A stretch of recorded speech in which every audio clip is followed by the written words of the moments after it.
with all this death shit. I don't listen to naughty talk. Monogamy a death wish. Grow around body chalk. Chop bodies a neck slit. Fist fights turn grippy. Shots in the lobby exit. 12 don't give a fuck about. Hoping fall in the next shift. Couple pumps on his chest. All at the EMS get. On the east they be sliding. On the west where they wet shit. That product of that product. Coke dope for that meth shit. That big bag Bugatti crib. Bad bitch on that checklist. That cold worldwide. No matter what your complexions. Shit, my whip might be your truck. Fuck it, chop or tomahawk. Gas from the guards when you eating good. That designer talk easy, but not from the shooter that's in the mud. You got pups you gotta feed, so it's easier through the plug. This ain't just gang shit. Got neutral niggas that shoot a slug for the same shit. Bitches and chickens with who you fuck. Pussy a pop on you. You see him getting stressed. Nigga mind on violated. He see him getting stretched. Day and night, no cutty shit. He play it and repeat it till it's time to lock and load it, spray it and delete it. Give a fuck how real it is. Don't say it if you speak it. There's an automatic response to break you into pieces. Jesus don't come and scoop niggas till after they dead. Before then, collect calls when niggas after your head. You better off letting a few fly up in the odds. Evening, act like you trying to get the fuck out of Dodge. The season is either you put in that jersey or got the plates. Meaning either you active or sturdy or out the way. You can't be on both strips. No matter what the roads say. End up a nigga fit, half a bottle of rosé. Yeah, that pretty much sums it up. That sums it up. Hey, what's happening? Happy Wednesday, everybody. Happy Wednesday. Happy Wednesday. How's everybody doing? Yeah, everybody's doing good. Yeah. Is everybody being good? Are you being good for, because Christmas is around the corner. Santa's, taking the list of who's been naughty, who's been nice. Okay, so 3 hours. We're going to get through this Tartaria thing. So let me go burn through all my clips. Shout out to everybody that's here. What's up? Greg Deep, Mal G's. Hey, man, listen. Hi, Chief, what's happening? Lamont, what's happening? I did say this thing is rigged for Argentina to win. I watched that game last night. And the way Argentina I'm sitting here like, you've got to, at the very last, literally the last 5 minutes of the game, they done scored 2 goals. I would not be surprised if Argentina wins the World Cup against Spain. These motherfuckers in the stands crying. Anywho, it was a good game until they made the phone call. So we're going to do this. We're going to burn through all these clips. We're going to get to Tartaria because I'm tired of it sitting in my queue, just looking at me like every day. It's looking at me like I'm still here. I'm like, fuck. So we're going to burn through all this. He's going to burn through it all. 3 hours. 3 hours. That's all I got. Okay. So, first things first, Emmy nominations came out last week. Let's go over the Emmy nominations. Okay, tell me what you see, tell me what you don't see. Go here. Emmy nominations came out last week. I don't know how I missed this, but I'm here for it. So, let's go here. Nominations by program. Okay, The Pit, 25 nominations. Hacks, 24. Widow's Bay, 19. I have to start watching Widow's Bay. I will start watching Widow's Bay. Pluribus, 18. Beef, 16. DTF St. Louis, 13. SNL, 11. Spider Noir was pretty good. Do I need a season 2 of it? No. It was good. The halftime Super Bowl show, 9. The Night of the Seven Kingdoms got 9 nominations. RuPaul's, 9. The Bear, 8. Gilded Age, 8. Abbott Elementary, 7. Euphoria, 7. Interesting. We'll see what these categories were for. Ed Gein, Charlie Hunnam got 7. Paradise, 7. Stranger Things, 7. Jimmy Kimmel, 6. Let's see. The Boys got 5. Okay. All right. So let's go here. Nominations. I know it is. I'm gonna get into it. I just came from FIFA. Yeah, that's what's up. Okay. Nominations Pay attention. Nominations by platform. HBO Max, 122 nominations. Netflix, 111 nominations. Apple TV, 87 nominations. ABC, 38. CBS, 32. NBC, 30. Prime Video, 28. I'm going down the list for a reason. FX Hulu, 23. Hulu by itself, 22. Peacock, 18. Disney Plus, 14. Nat Geo, 12. MGM Prime, 11. MTV, 11. Comedy Central, 8. YouTube, 6. Bravo, 5. PBS, 5. Fox, 3. ABC, Adult Swim, Discovery Channel, all have 2. AMC, BBC, BET Plus, Food Network, History Channel, Investigation Discovery, MetaQuest, Paramount Plus, Showtime, Vimeo, all have 1. Who's not on this list? Pop quiz. What platform does not have an Emmy nomination for none of its programs this year? What program do you not see on this list? I'll give you guys time. We got everything from HBO Max all the way down to Vimeo, y'all. Vimeo has an Emmy nomination. Whose program do you not see on this list? That's right. No stars. No stars. I wonder why that is. Huh. Yeah. I wonder why that is. I thought Raising Kanan was doing phenomenal and, making waves. And oh my God, the writing, the storytelling.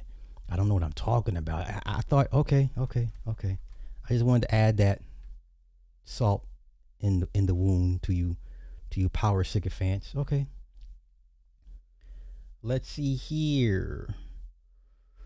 Outstanding drama series. These are all the executive producers for these different shows.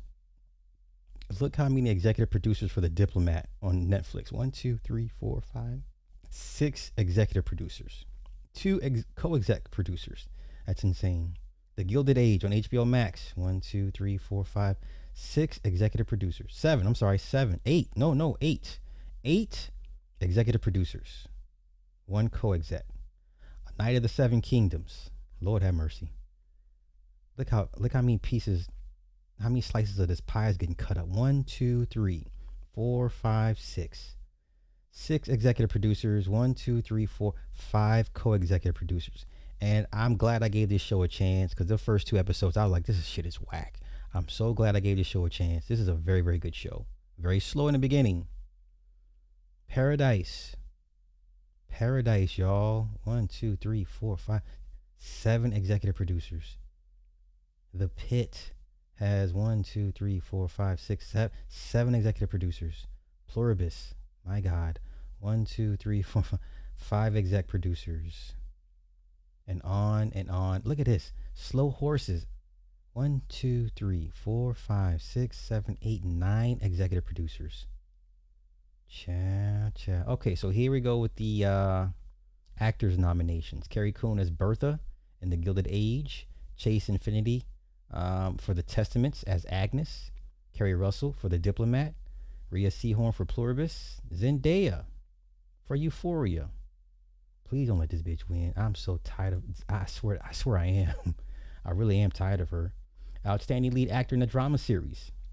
Sterling K. Brown in Paradise. I just can't get into this show. I can't. I love Sterling K. Brown. He's one of my favorite actors. I just can't get into that show. Gary Oldman for Slow Horses. Mark Ruffalo for Task. Rufus Sewell for The Diplomat. Noah Wiley, again, for The Pit, for like the 5th year in a row. Outstanding comedy series. Abbott Elementary. How many exec producers you got? 1, 2, 3, 4, 5, 6. I get it. The Bear. 1, 2, 3, 4, 5, 6, 7, 8 exec producers. Hacks. 1, 2, 3, 4, 5, 6, 7, 8, 9, 10 exec producers. Lord have mercy. You see where I'm going with this, right? Okay.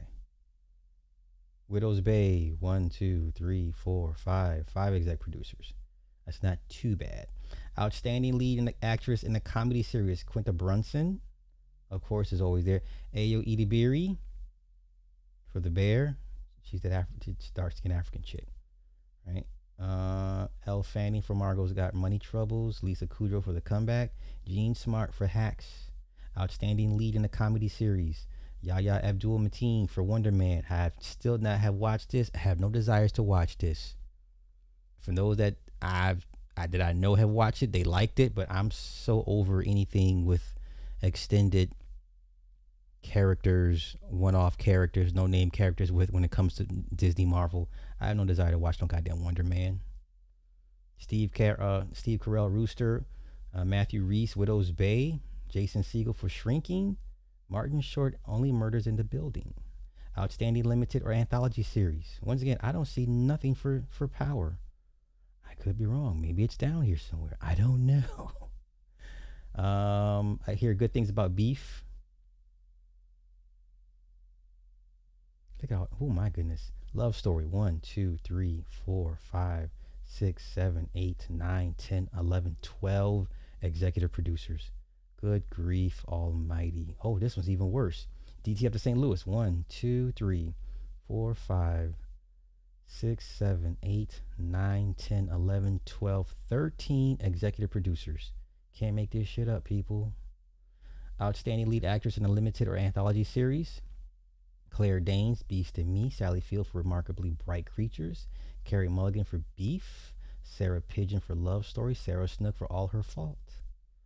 What else we got? Outstanding lead actor in a limited or anthology series. Riz Ahmed for Bait.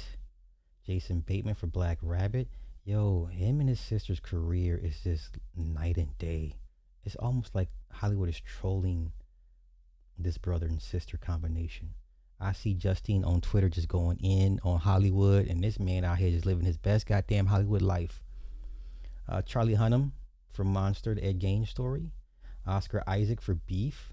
Matthew Reese for The Beast and Me. All right, outstanding supporting actress in a drama series. Taylor Dearden, Fiona Dorff, Allison Janney, Catherine Lanassa, Sepide Moafi, Julian Nicholson, and Carolyn Widra. Okay.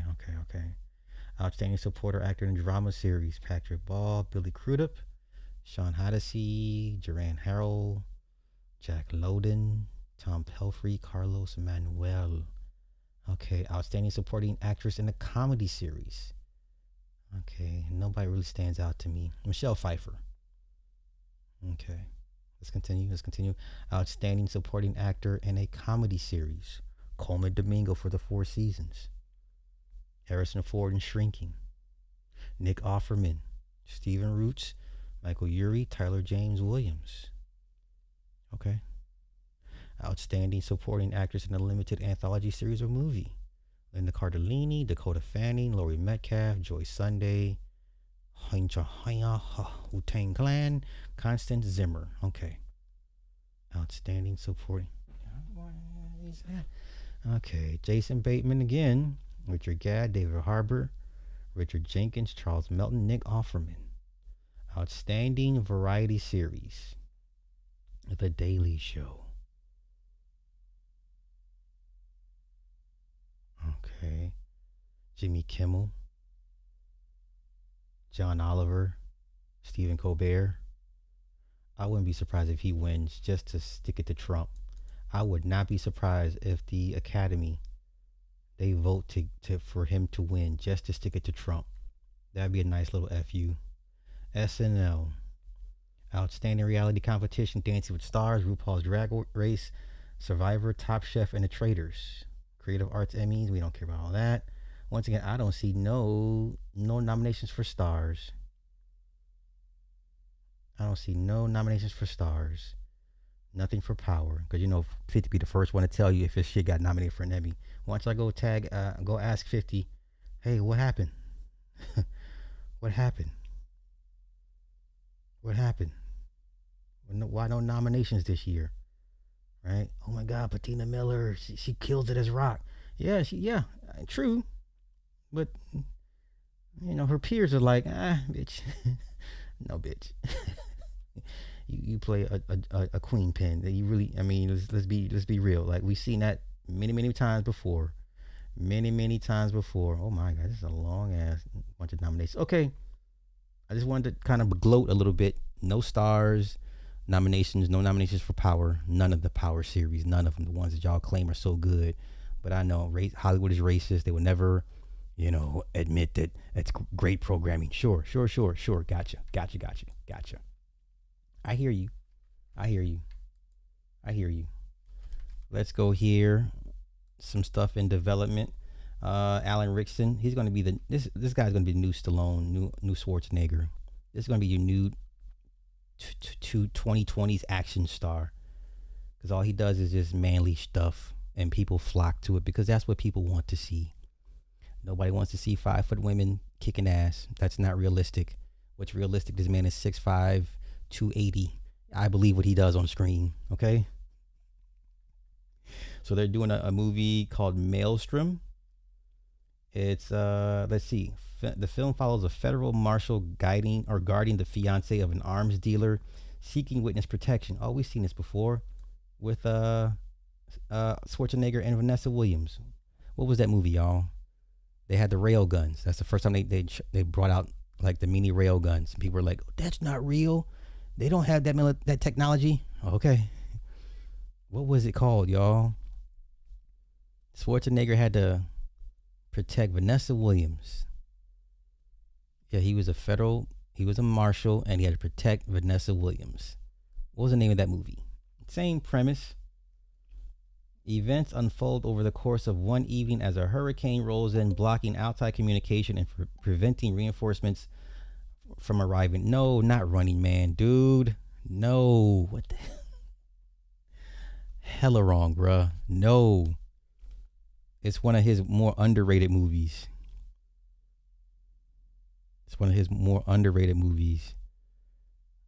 I don't feel like looking it up. Some of y'all know it. Yeah, there you go. Eraser. Thank you.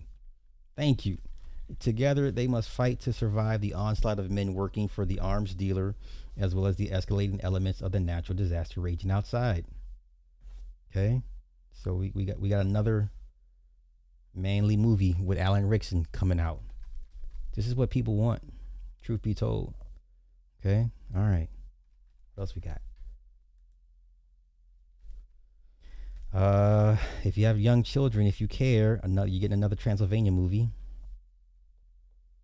It comes out next year, October 8th, 2027. The Haunting of Hotel Transylvania. This is their 5th movie. And I get it, man. As long as it keeps making money, why not? The franchise has grossed $1.38 billion.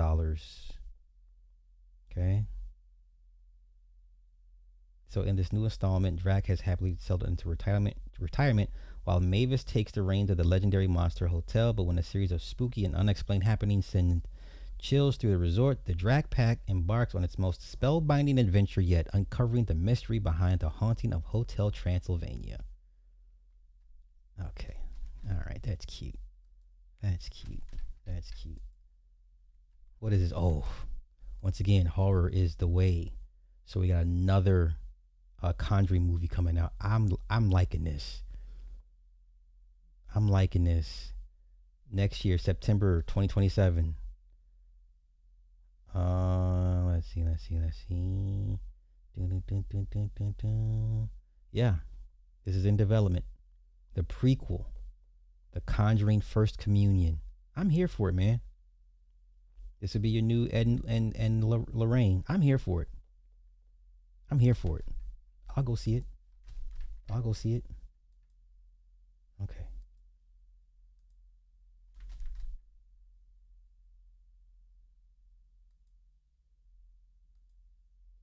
All right, let's do this.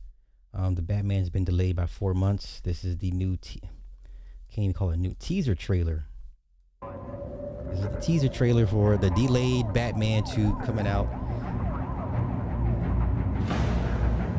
in February of 2027. I see nothing different. The collar still looks the same. You could have kept this. Honestly, you could have kept this.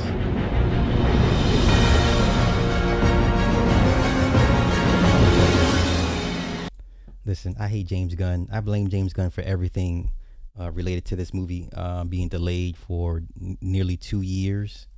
James Gunn stole this man's original villain. You know, people forget that Clayface was the original villain for the Batman sequel. And all of a sudden, James Gunn says, nope, I'm going to take that character and make its own little low-budget horror film, which is why Matt Reeves gets a producer credit on that movie for Clayface. Okay? Pay attention. James Gunn is disgusting. Narcissistic, megalomaniac. Disgusting. Disgusting, disgusting, disgusting. Okay. Let's go here. Ryan Garcia versus Conor Benn. This should be a good fight. It is official. Ryan Garcia versus Conor Benn is signed and taking place September 12th, live from T-Mobile Arena here in Las Vegas. Garcia is the world welterweight champion, Ring Magazine's 5th-ranked welterweight in the world. He has 25 wins, and 20 of those came by knockout. And he is facing Conor Benn, who is 25-1 with 14 knockouts. His only loss is to Eubanks Jr., and he immediately avenged that loss. These guys have been going back and forth on social media, and this fight is going to be awesome. Live on Mexican Independence Weekend, September 12th, live globally on Paramount Plus and on DAZN in the UK and Ireland. I'll see you here in Vegas. We'll definitely do a watch party for that because I have Paramount Plus. Definitely, that should be a good fight. Okay. Now, let's do this. Oh boy. You need more proof that this society is not ready to deal with autistic children.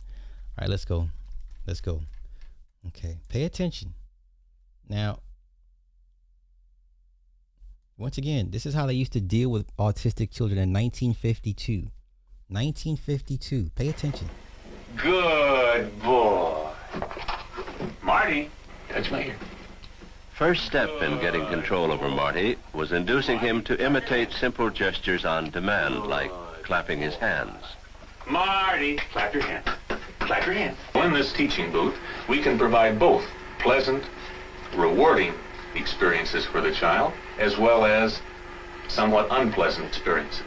For instance, when the child is cooperating and performing as the teacher directs, he may be given a piece of candy from this candy window. Should the child fail to cooperate, fail to pay attention while the teacher is working with him, he may be given a negative reinforcement, such as having the booth closed off and being separated from the teacher until he initiates contact by pushing a button on his side of the booth. It took 2 months to teach Marty these responses, but this was the first time his behavior had ever been effectively controlled. I don't think y'all understand. Y'all don't understand. Oh my God, wait. Let's find part 2. Let's find part 2. Please tell me you have part 2.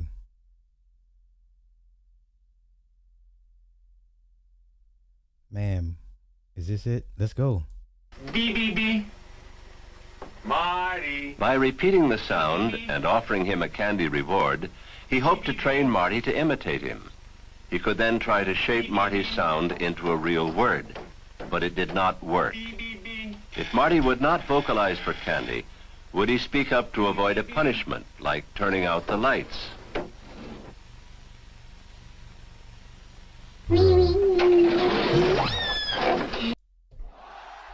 Oh, snap. B.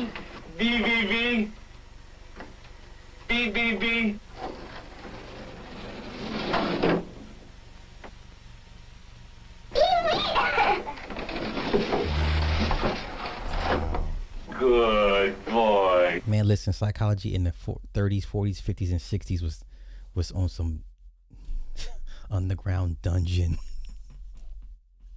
Oh my God. B.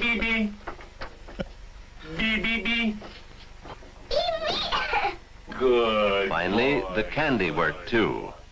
Marty had taken a step toward acquiring speech. Wow. It breaks my heart when he kisses the man, Bro got results. Why are people upset? It worked. Teaching tricks and rewarding them for it is for dogs, not humans. It's the same thing. Pavlov's experiments, we do that all the time with each other. What are you talking about, man? But autism is new, right? Oh, vaccines, right? Screen time, right? Oh, okay. Shit. This is abusive, using fear tactics, and absolutely unethical, and I'm happy we've moved on to a human-centered approach. Okay.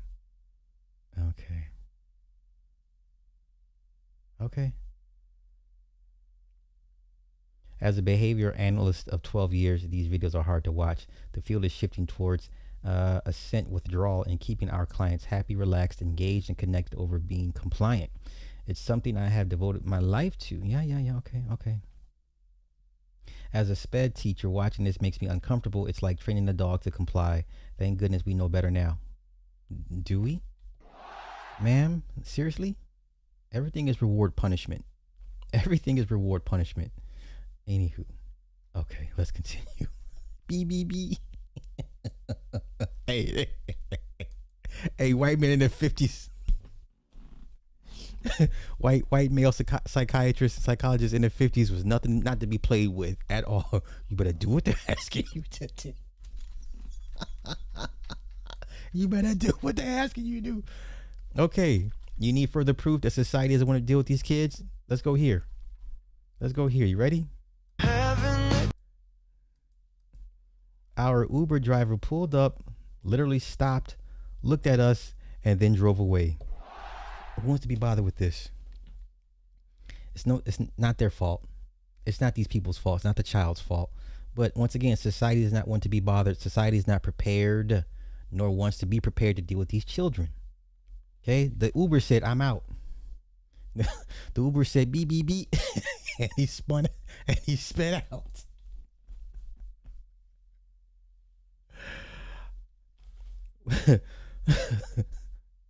Uh-oh.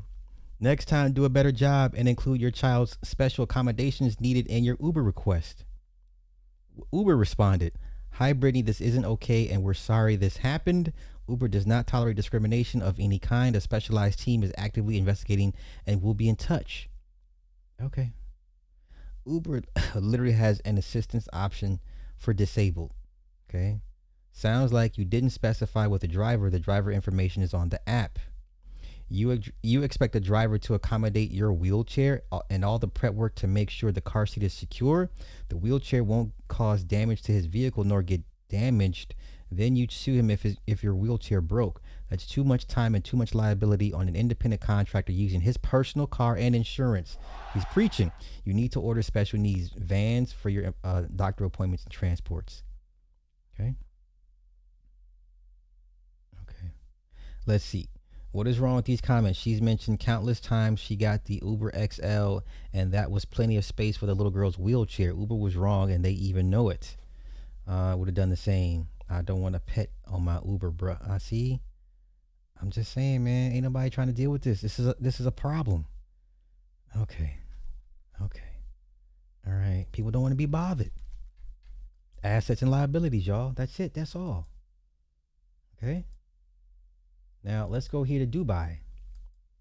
Now, they're treating autism like it's complete opposites. You ready? Let's go here. This is what Dubai is doing to combat or help ease the dealings with autistic children. Ready? In Dubai, people of determination is the official term for anyone with autism or special needs.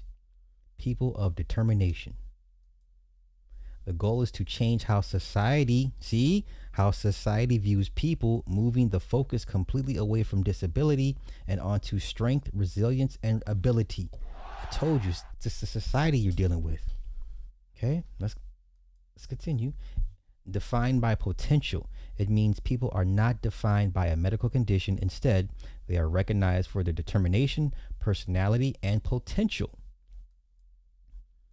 A national policy. This isn't just a trendy phrase. It's an official UAE policy actively enforced across all schools, government services, and healthcare systems. So here's what the families in Dubai actually get free Salik toll exemptions for the family in some cases, right to education in mainstream or specialist schools, free health evaluations or regular checkups, access to speech, occupational, and ABA therapy, community support through government offices. This is awesome. Mainstream inclusion. Children are included in regular schools whenever possible with specialized, tailored support so each child can learn in their own unique way. So what that means is they'll be all in the classroom together, but the SPED kid will have his own instructor, but they'll be in the same room with the regular kids. Okay. This terminology is a true mindset shift. It shapes how teachers educate, how families are uplifted, and how society fully embraces everyone. But the autism thing is not going away. In fact, the numbers are increasing every generation. Okay? So that's dope. Once again, society. You have to change how society views these children. Americans are not there yet. I'm just telling you what it is. Okay? Don't shoot the messenger.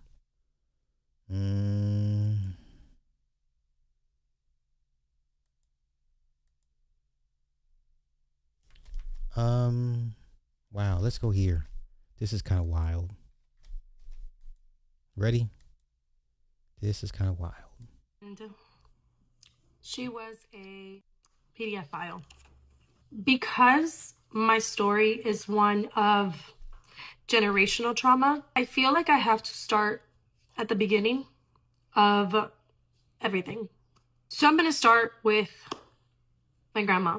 We grew up in a very, very religious household where religion was used to manipulate. It's interesting that the first picture ever of my grandma that we have recorded is her in a religious outfit. The stories that she used to tell me about her childhood were that she was typically the least loved child in the family. My grandma was always somebody that was strict. She rarely smiled. When she did, she was typically flirting with a younger man. I guess she's doing like the color guard. I'm not sure if it's for the military or for school. The reason I share her life is because her life is part of the reason that there was generational trauma. My grandma lived in a very cultural Nicaragua. She never smiles in pictures. I know she was abused as a child because she often told us stories of her mom having favoritism, and this is her with her mom. Her mamita, as she would call her, only loved one of the children. My grandma was one of 5 daughters. So this is my grandma. And she was a PDF file. Okay. It's a long, she's on TikTok. It's a long get down, y'all. It's super long. I may just keep this in queue. Just if we come back to it's a lot. It's a lot. So basically her grandmother abused her mom and a whole bunch of stuff. Basically at the cause of the grandmother, right? Yeah, we'll say this. We'll just leave this in queue. And let's say that for like a late show when I don't have much to talk about, if that's okay with y'all. Let's go here. Okay. Read the title. Read the caption. Read the caption, y'all. Read the caption. Read the caption. Okay. Kodak Black's baby mama in prison for methamphetamine trafficking begs the judge to release her to treat her HIV. Now, if you're in jail or prison and you have medications, you give them the list and they'll get it for you. That's not enough to let you out. Okay? But let's continue. Let's go. Okay, he writes the letter. This is his letter. Okay? I am writing in capacity as patient care coordinator Brandon Jackson on behalf of Dr. Castro regarding the serious medical condition of Miss Jemiah Broomfield and the urgent need for continuity of medical care. Miss Broomfield is HIV positive and requires ongoing medical monitoring. laboratory evaluation, and specialized treatment to effectively manage her condition. Consistent access to prescribed medication and physician supervision is medically necessary to maintain a viral suppression, preserve immune system function, and prevent disease progression. Our office has been informed that Ms. Broomfield has not been receiving her prescribed HIV medication.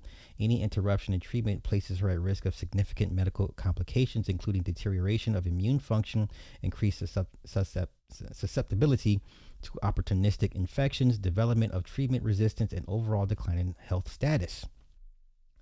Jeez. Ms. Broomfield's prescribed antiretroviral medication is Biktarvy. Due to circumstances affecting her treatment regimen, Biktarvy has been discontinued, creating additional challenges in maintaining community or continuity of care. Given her medical history, prior treatment response, and the complexity of her ongoing medical management, any prolonged interruption in treatment or delay in specialized medical follow-up significantly increases the risk of adverse health consequences. The uninterrupted management of HIV is critical to maintaining Ms. Broomfield's health and preventing potentially serious complications. Access to appropriate medical care, physician oversight, and treatment planning is essential to ensuring the best possible health outcomes. For these reasons, we respectfully request that the court consider granting Ms. Broomfield supervised release under any conditions deemed appropriate by the court so that she may immediately resume and maintain the medical care necessary for her health and well-being. Release will allow her health care providers to closely monitor her condition, ensure compliance with treatment recommendations, and reduce the risk of serious complications associated with interrupted medical care. This request is submitted solely on the basis of medical necessity and concern for Ms. Broomfield's health. We respectfully ask that the court take these circumstances into consideration when evaluating her eligibility for supervised release. Should the court require any additional medical documentations or verifications from Dr. Castro, our office stands ready to provide the necessary information. Thank you for your prompt attention to this matter. God damn. Child. What in the hell? How does it look? What's wrong with having HIV? Why are people acting like it's taboo? In 2026, if you have people the option to pick cancer or HIV, everyone will take HIV. It has cure. Jesus Christ. Okay. Oh my God. I don't know. If you had to pick between you know what? That's an excellent poll question. You ready? Excellent poll question. Which would you rather have?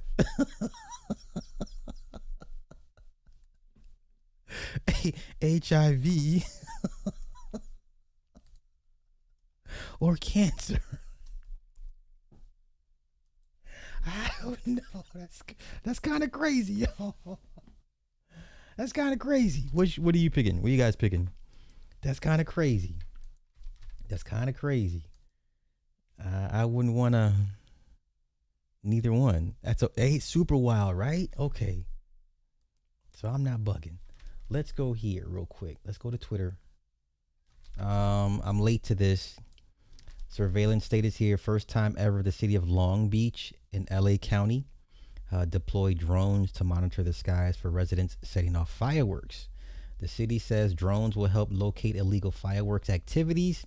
Officials say the drones will be used to identify fireworks hotspots, monitor active incidents, and provide real-time aerial information to personnel responding on the ground. The city also says footage collected during drone operations may be used in evidence in fireworks-related investigations and could be referred to the city prosecutor for possible enforcement under Long Beach's illegal fireworks ordinance. Okay? It's already here, man. Surveillance state and whatever. It's here, man. This is China, right? This is China right here. That's China.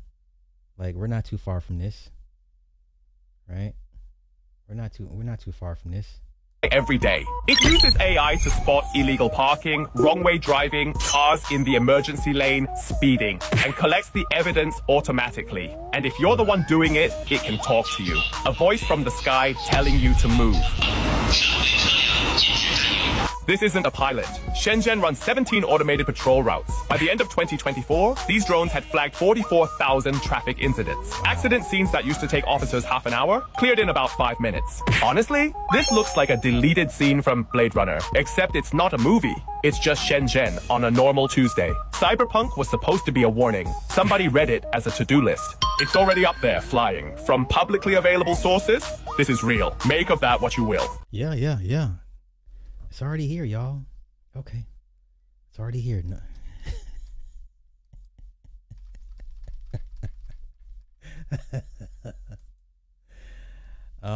Let's go here. China once again.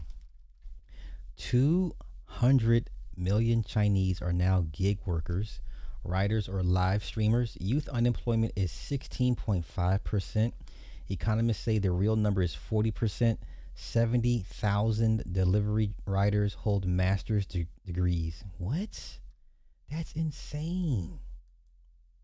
China's economy produced a record 12.22 million university graduates in 2025. The job market has almost nothing for them. Many of them ended up on scooters. More than 20% of delivery drivers for Meishuan and Emmy hold college degrees. At least 70,000 hold master's degrees. They are delivering noodles in the rain. Oh no. The pay has been falling for years. In 2019, writers earned 5 to 6 yuan per order. That's roughly less than $1 USD. Now fees for orders over 3 kilometers have been halved to 4.5 yuan. The live streamers face the same math. The top 0.25% of live streamers take 90% of all earnings on the platform. The vast majority earn almost nothing. Could you imagine? This is like a live stream farm. Like, that's insane. Okay. A writer finishes a 12-hour shift, opens Douyin, tips a streamer. The streamer orders dinner. A writer delivers it. Same money, different pocket. Meishuan and Emmy control 98% of China's food delivery market. They charge a fee every time the money moves. Tencent runs the streaming platforms. Alibaba runs the shopping. Meituan runs the deliveries. They are not growth stocks. They are all toll booths. Beijing noticed the pressure building. In April 2026, the Communist Party issued the first comprehensive labor rules for all 200 million gig workers, y'all. Minimum wage compliance, capped working hours, apps must stop assigning orders once a writer hits the limit, algorithmic transparency required by 2027, the most aggressive gig worker protections any government has ever enacted. The two-camp debate is live in China. Camp 1, the gig economy kept millions employed when factories stopped hiring. It is the safety valve that prevents social collapse. Camp 2, a master's degree holder delivering noodles for 4.5 yuan per order is not employment. It is a waiting room, and the regulations arrived 5 years too late. Oh, that's terrible, man. God damn. That's terrible. Okay, let's go here. Let's keep it going. Burning through these clips, y'all. We burning through these clips.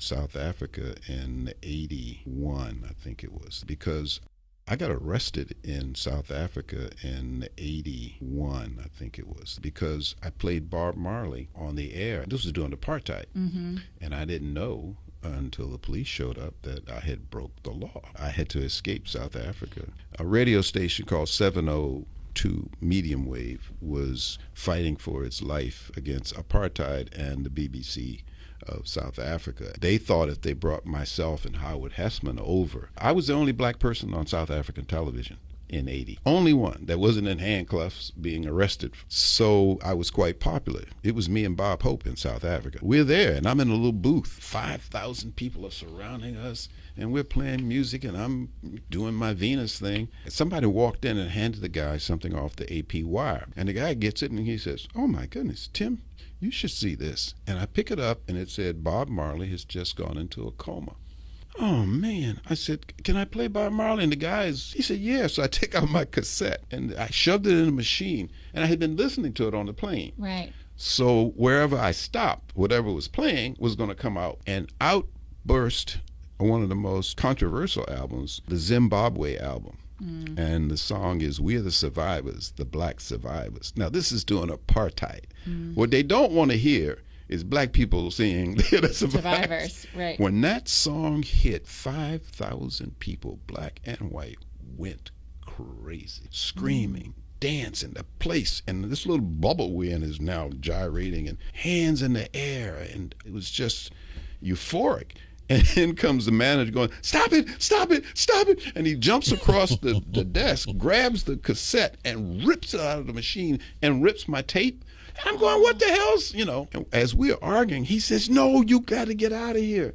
You got to get out of here. They're coming to get you." I said, "Who's coming to get me? You have just broken the law. They're sending 2 people here now." We're rushing, trying to get to the car. And as the people are crowding, they're going crazy. We finally get towards the end, and there are 2 African police waiting for us. Did they arrest you? Well, not then. They were really drunk. I'm not going to say what we say in the streets, but they were, let's say, to the wind. Yeah. But they were fans of KRP. The show was one of the most popular show in South Africa. We're not going to arrest Venus, but we know where you sing. We're going to come and get you in the morning. We're going to let you enjoy yourself, but because we love the show and yada. They let us get in the limousine. We went back to the hotel. The impresario, the owner of the station, who brought us over, says, "Listen, be down in the lobby and packed at 4 a.m. They'll get here around 6. And so we were, and we got on a private plane, and we flew to a private area, and we stayed there for a week, and then we snuck out of the country. I got arrested. That's gangster. That's some gangster shit, man. It's 81 doing that. I love these old stories. I love these old stories. I love these old stories. Okay.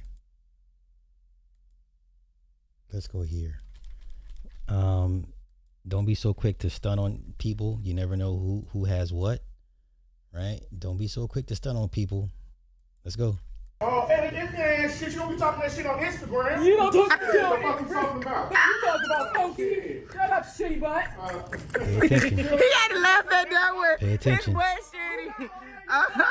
What your butt stink? Your butt stink. What? Your butt stink. I can buy your car, you dumb bitch. Ooh. Get right. Yeah. I can buy your car, you dumb bitch. I can buy your cheap ass Nissan, $1,500 down payment, cheap ass Toyota, because these not made back, so a goddamn Rolls Royce is here. Damn, I can buy the bitch. You dummy. You gotta know who you talking to. You don't know. Everybody got money. It ain't nothing. Have a nice day. Bye. Leave the hell alone. Or what? Damn, dummy. Don't you That nigga got like $20 in somebody had $20. Don't you see hundreds? Don't you see hundreds? Don't you see hundreds? Don't you see hundreds? You dumb dummy. Yeah, you dumb dummy. But your butt stink. Oh, listen. I got I got a Maybach. I got a big truck. You got your feet, buddy. Your feet. Are you tired? Forrest Gump. Why? Oh my God! He's not $100 looking motherfucker. Oh, bum ass looking bitch. Oh, got this stripping prostitute looking ass motherfucker. Stripping prostitute looking motherfucker. Motherfucker. You prostitute motherfucker. Wow, that was funny. That was funny. That was funny.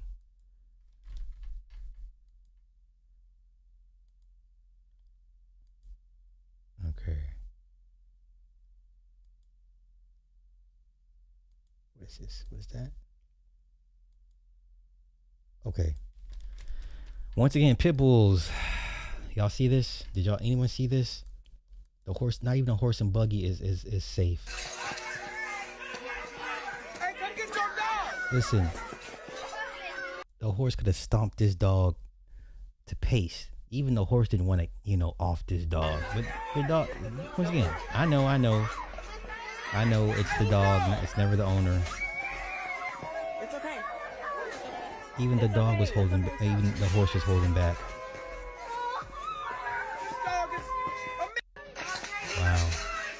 Wow. Yeah, if that horse really wanted to end that dog, it could have. Yeah, I know. It's always the owner, never the breed. I know. I get it. Okay, let's go here. What's the beef between Latinos and Argentina? Let's go here. You ready?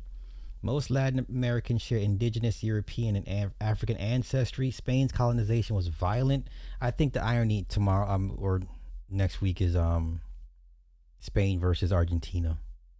Like that's, I mean, the sheer irony of that, given both of those countries' histories and Europeans and colonization and just how it's almost, it just feels like, it just feels scripted, man. You had a bunch of Argentinians get arrested in Atlanta, get their wake up call, right? But let's continue. Spain's colonization was violent, but unlike the English colonies, it relied more heavily on a racial caste system that placed Europeans at the top while encouraging racial mixing. Many Latin American countries eventually embraced this mixed identity. Argentina became known for rejecting it. They wrote it in their constitution. Okay, so the federal government shall encourage European immigration. After Argentina gained independence from Spain, elites began asking themselves what kind of country they wanted to build. Many believed European immigration was key to the nation's future, so they wrote it in their constitution. Before Argentina could become the European nation its leaders imagined, it first had to take control of indigenous land. In the late 1800s, Argentina launched the conquest of the desert, a military campaign that killed, displaced, and imprisoned indigenous communities across Patagonia. Many historians describe it as a genocide or ethnic cleansing. In 1778, roughly 30% of Buenos Aires was black. By 1887, that number had just fallen to 1.8%. God damn. Holy cow. Historians say it wasn't one event. Afro-Argentines were disproportionately sent to war, devastated by disease, absorbed through interracial marriage, and eventually erased from census records and school textbooks as Argentina reinvented itself as a European nation. For decades, Argentina actively promoted immigration from Europe, offering land, work, and opportunity. More than 6 million Europeans arrived between the late 1800s and mid-1900s. The campaign transformed Argentina's population and helped cement the country's image as the European nation of Latin America. Okay, and of course we know the Nazis showed up. After World War II, Argentina became one of the several countries that provided refugee to Nazi fugitives. It became the most well-known because some of the Holocaust highest-ranking perpetrators settled there, including Adolf Eichmann and Joseph Mengele. Okay, a famous Argentinian saying: Mexicans descended from Aztecs, Peruvians descended from the Incas, Argentines came from the ships. After decades of promoting European immigration, Argentina began presenting itself as European while minimizing its indigenous, African, and mixed ancestry roots. In 2021, Argentine President Alberto Fernandez repeated a version of that century-old idea during a meeting with Spain's Prime Minister. He later apologized after receiving backlash, but then comments showed how deeply that national myth still echoes today. He said the Mexicans came from the Indians, the Brazilians came from the jungle, but we Argentines came from boats from Europe. During the 2022 World Cup, some Argentina supporters were filmed singing racist chants targeting France's black players. The chants resurfaced after the 2024 Copa America, this time sung by Argentina players, prompting a complaint from the French Football Federation and the FIFA investigation. During the 2026 World Cup, live stream footage from iShowSpeed, one of the world's most popular streamers, captured a man in a Argentina jersey making monkey gestures toward him. FIFA condemned the incident and launched an investigation. And it's not because Argentines have European ancestry, it's because Argentina spent generations promoting Europe while minimizing its indigenous African and mixed roots. Whether that perception is fair to every Argentine is another conversation, but the stereotype didn't appear out of nowhere. It has a history. Okay, it is what it is. Yeah, the hell with both of those countries, man. Okay, now let's get into last one. This is pretty good. I like this. I used to buy those cheap sunglasses from the roadside all the time and always thought, what's the point of buying expensive ones? I'm going to lose them anyway. And then one day I gathered the courage and bought an expensive sunglasses. And guess what? I still have them. I've taken care of them ever since. That's when I realized those cheap sunglasses weren't getting lost because they were cheap. They were getting lost because I didn't value them enough to care. It's hard to accept, but sometimes in someone else's story, you are that cheap pair of sunglasses. Pay attention. Pay attention. The moment you are no longer useful to anybody, they will let you go. As they rightfully should. As they rightfully should. Because you would do the same. Once someone no longer has value in your life, you remove them. You remove them, replace them. Okay? All right. Okay. Jermaine Dupri suing Sony for royalties. I'm late to this. I know. It's a federal suit filed on Monday, accuses Sony of having not been lawful in its dealings with Dupri dating back to May of 1992. He allegedly began to suspect that he had not been paid in full for royalties in 2023, and that misconduct has been discovered in time since. Jeezy Pete's. All right, let's go here. Basically, Social Def claims that the original statements were wrong, so they tried to recorrect the statements in 2022 to 2023. So basically, Social Def's basically saying like that just shows that the old accounting was wrong. All right. Also, I have written down as far as that they used the wrong royalty rates. So basically, if Jermaine Dupri was supposed to get 8 or 9 or 10 points, for example, they were giving maybe 6, 7 points, or they were just giving a less amount of points on the royalty pay than he was supposed to get contractually.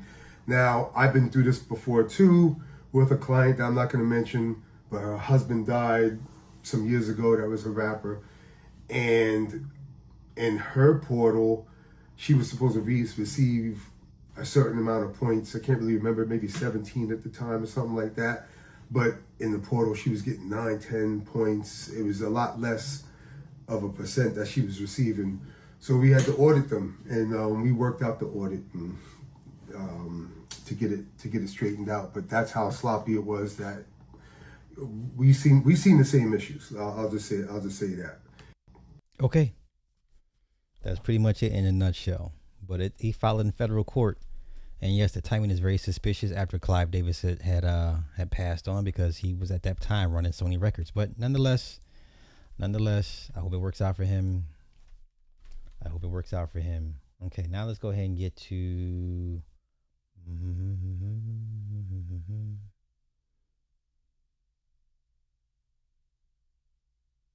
Okay. Let's go ahead and get to the CIA and the Tartaria content. Get this out the way. So let's go here first. You ready? An oldie but goodie. Let's go here. Manson, and they used him to change the culture. Manson had been in and out of prison for more than half of his life. He was so institutionalized that he once begged to stay in prison. Then in 1967, the Summer of Love, a 32-year-old Manson found himself in Haight-Ashbury, the epicenter of the hippie movement and ground zero for an MKUltra project headed up by Jolly West, a psychiatrist that specialized in mind control and hypnosis. He also once killed an elephant by shooting it with a dart full of LSD, with the equivalent of 3,000 strong human doses. So of course Jolly was recruited by the CIA to build a fake hippie crash pad to observe and experiment on hippies. They were sourcing their human lab rats from the Haight-Ashbury Free Clinic, somewhere that Charles Manson would frequent. It's believed that he was one of the subjects of experiments centered around LSD-based control, sleep deprivation, and psychological torture. Then Charles Manson spent the next 2 years amassing a cult following using these exact tactics. Manson begins collecting female followers one at a time using LSD-based control. Each new follower helps him recruit the next one. Manson's following would come to be known as the family. One day he takes 20 followers, loads them onto an old school bus, and heads south to Spawn Ranch, just outside of Los Angeles. Now completely isolated, Manson continued dosing them, giving them nightly sermons, and orchestrating group sex. At this time, Manson and the family seemed to operate with complete immunity from the law. In 1969, he was arrested 6 times. Weapons charges, grand theft auto, credit card fraud, and released every time. All this time, Manson was on federal parole, the strictest supervision possible. Jeez. Back in San Francisco, his parole officer was Roger Smith, who dropped his caseload from 40 parolees down to 1, just Manson. To make things even weirder, Roger Smith had taken legal guardianship of Charles Manson's son. By now, Manson had stripped away the identity of all of his followers. They hung on his every word, and his ideology became more and more unhinged. The Beatles had just released the White Album, and Manson thought they were sending him coded messages in the music. The helter-skelter ideology was born, a prophecy of an apocalyptic race war, which led to the most infamous string of murders of all time. 8.5-month pregnant movie star Sharon Tate and 4 others were at home when 3 members of the family broke in. Within minutes, they kill everyone inside and write "pig" on the front door in Sharon's blood. The following night, the family goes out to murder again, and this time Manson goes with them. They break into a couple's home and brutally murder them, writing messages on the walls in their blood and even carving the word "war" into one of the victims' stomachs. Manson was arrested a few months later. The theory goes the CIA used Manson and the family to carry out these unspeakable acts. This explains how Manson was able to operate with such leniency from the federal government, and how a barely literate ex-con suddenly mastered mind control. The CIA wanted to use these atrocities to delegitimize the counterculture, and these murders marked the end of the hippie movement. Mm-hmm. And this is how the CIA... Yeah, sounds pretty accurate. Jolly West was also Jack Ruby's court-appointed psychiatrist, and he was with them people. That's insane how the 60s, man, everything ties into it to each other. Right? Sharon Tate's husband was Norman Polanski. Okay. CIA created all the popular serial killers of the 20th century. Reed programmed to kill. The politics of serial murder by Dave McGowan. Okay. All right. In addition to Beach Boys drummer Dennis Wilson was friends with Manson, even had Manson live with him for a short time. Dennis and Manson wrote music together. Dennis took Manson to the home of music producer Terry Melcher.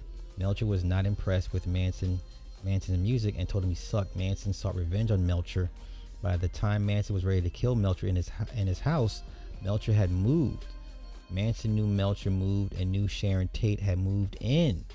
Manson still sent his followers to kill the new owners of the house so as to send a message to the old owner, Terry Melcher. God damn. Holy cow. Jeffrey Dahmer had the same thing going on. Check out the book. Okay.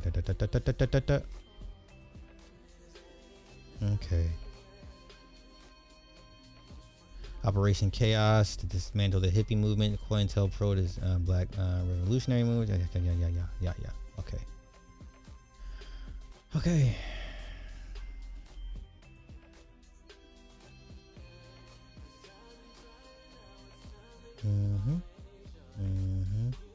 Let's go here. I mean, regardless of who the actual leader was, it would be completely incorrect to call Manson a hippie, though he was completely painted that way, and he was done so because this was obviously a character assassination of the Summer of Love, and it did basically end that. You look at what that employee from the Free Clinic said. He recalled Manson coming in before all this happened with 2 women on his arms, and he just hit one of them, and they made him leave. He was not hiding.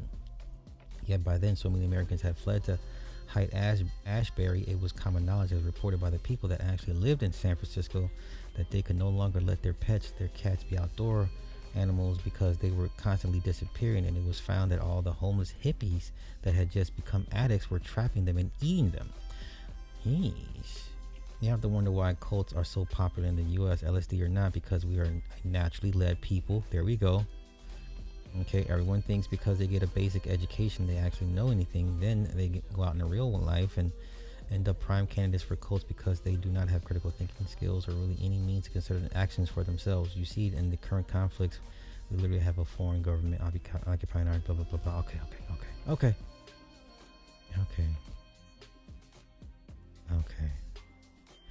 You forgot the part where Brian Wilson of the Beach Boys stole his songs. And don't forget Doris Day's son, Terry Melcher, plus Angela Lansbury moved her kids out of the U.S. to get away from Manson and drug culture. Her daughter had dated Manson. What the hell? Wow. Listen, it goes back to Jim Morrison, his dad, the Navy Admiral. It just... Oh man, I did a breakdown of that shit years ago, man. The whole tie-in with the the 60s and the hippies and the CIA. Man, I don't forget half that shit I done talked about. But yeah, man. Yeah. Okay. Wow. But he won't tell nobody else they suck. Okay, now let's get to Tartaria. I've been talking about it for too long. We're gonna get into it. Finally. We're gonna burn through it as quickly as we can. Not too quick, but quick enough. You know what I'm saying? So, let's see, 2 hours, 1 hour. Okay. Let's go here. You ready? All right, let's go.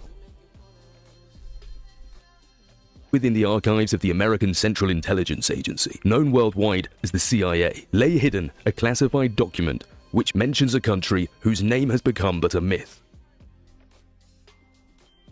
The mere mention of Tartaria invites a kaleidoscope of perspectives. Some theorists suggest a civilization harnessing free energy, a secret guarded by the hands of power, a realm where ancient Tartarians harness boundless energy concealed from the world for generations. Yet skepticism still echoes. Free energy from a lost civilization, a fantastical conspiracy, or a concealed truth.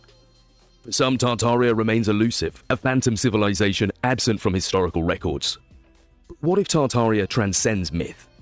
Some propose it as the medieval name for the Mongol Empire, a reinterpretation that adds a new layer to our understanding of a bygone era, challenging the annals of history and accepted academia. However, one thing can be certain. Tartaria was clearly mentioned in this CIA document. This document, titled National Cultural Development Under Communism, was first published in June of 1957 and was immediately classified. It was approved for release on the 24th of August, 1999. It starts with a proclamation issued on the 7th of December 1917 by the Bolsheviks. It reads, Muslims of Russia, Tatars of the Volga and the Crimea, Kyrgyz and Sarts of Siberia and Turkestan, Turks and Tatars of Transcaucasia, Chechens and mountain peoples of the Caucasus, and all you whose mosques and prayer houses have been destroyed, whose beliefs and customs have been trampled upon by the Tsars and the oppressors of Russia. Henceforth, your beliefs and customs, your national and cultural institutions are forever free and inviolate. Organize your national life in complete freedom. This is your right. The Bolsheviks had realized that if their revolution was to be a complete success, and if they were to be able to consolidate their newly won power, the support of Russia's minority peoples, including the Muslims, was essential. As well as this, Lenin and Stalin promised equality and sovereignty of all nations of Russia, the right of nations to free self-determination, including the right to secede and form independent states, abolition of all national and national religious privileges and restrictions whatsoever, and freedom of development for the national minorities and ethnographic groups inhabiting the territory of Russia. Unfortunately, for the many peoples of Russia, they had no idea just how little the Bolshevik promises actually meant.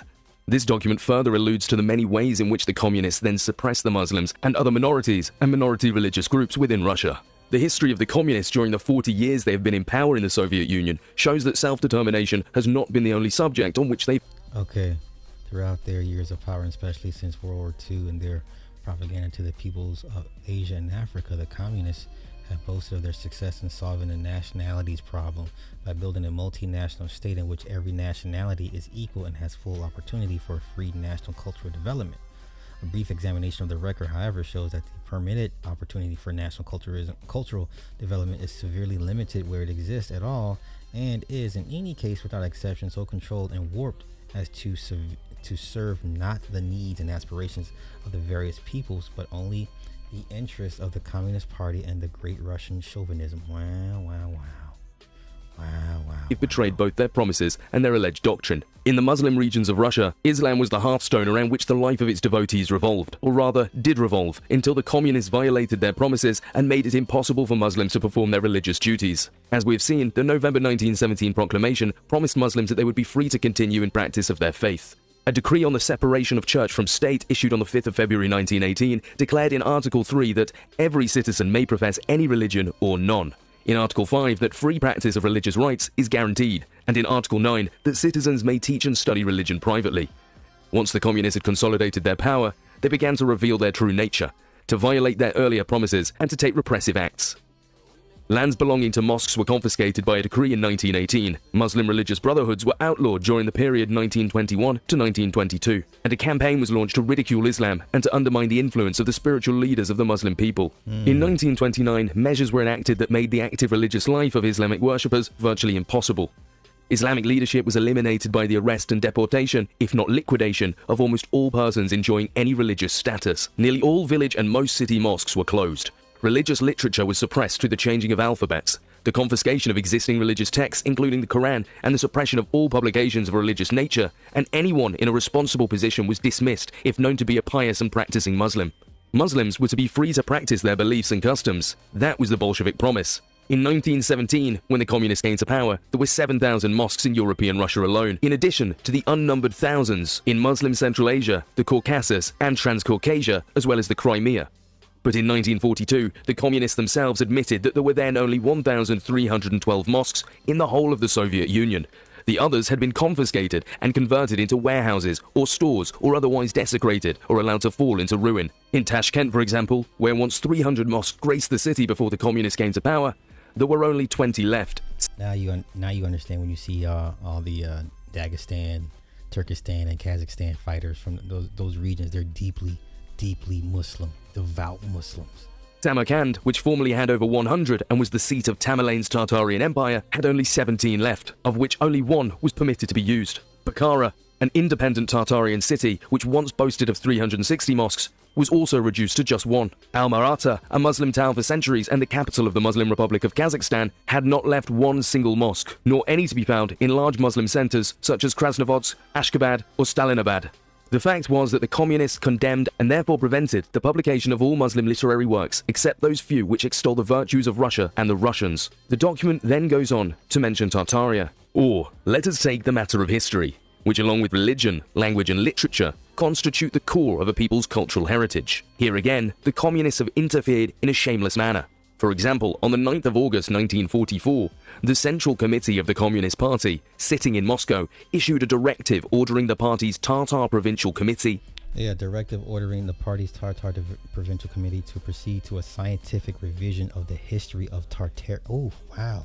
To liquidate serious shortcomings and mistakes of a nationalistic character committed by individual writers and historians in dealing with the Tartar history. In other words, Tartar history was to be rewritten.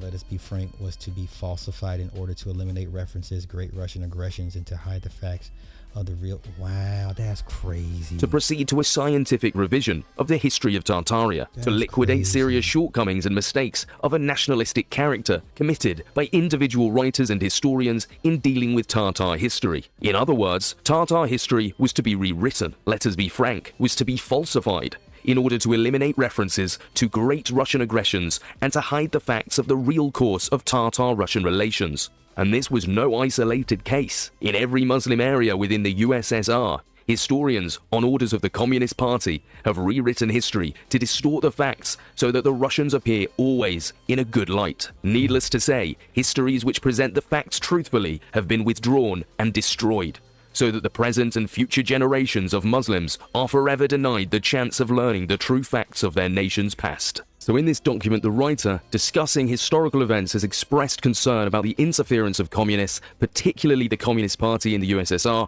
in shaping the narrative of history. The writer cites a specific instance in 1944 when the Communist Party directed a revision of Tartarian history to eliminate references to Russian aggression, suggesting a deliberate falsification of historical facts.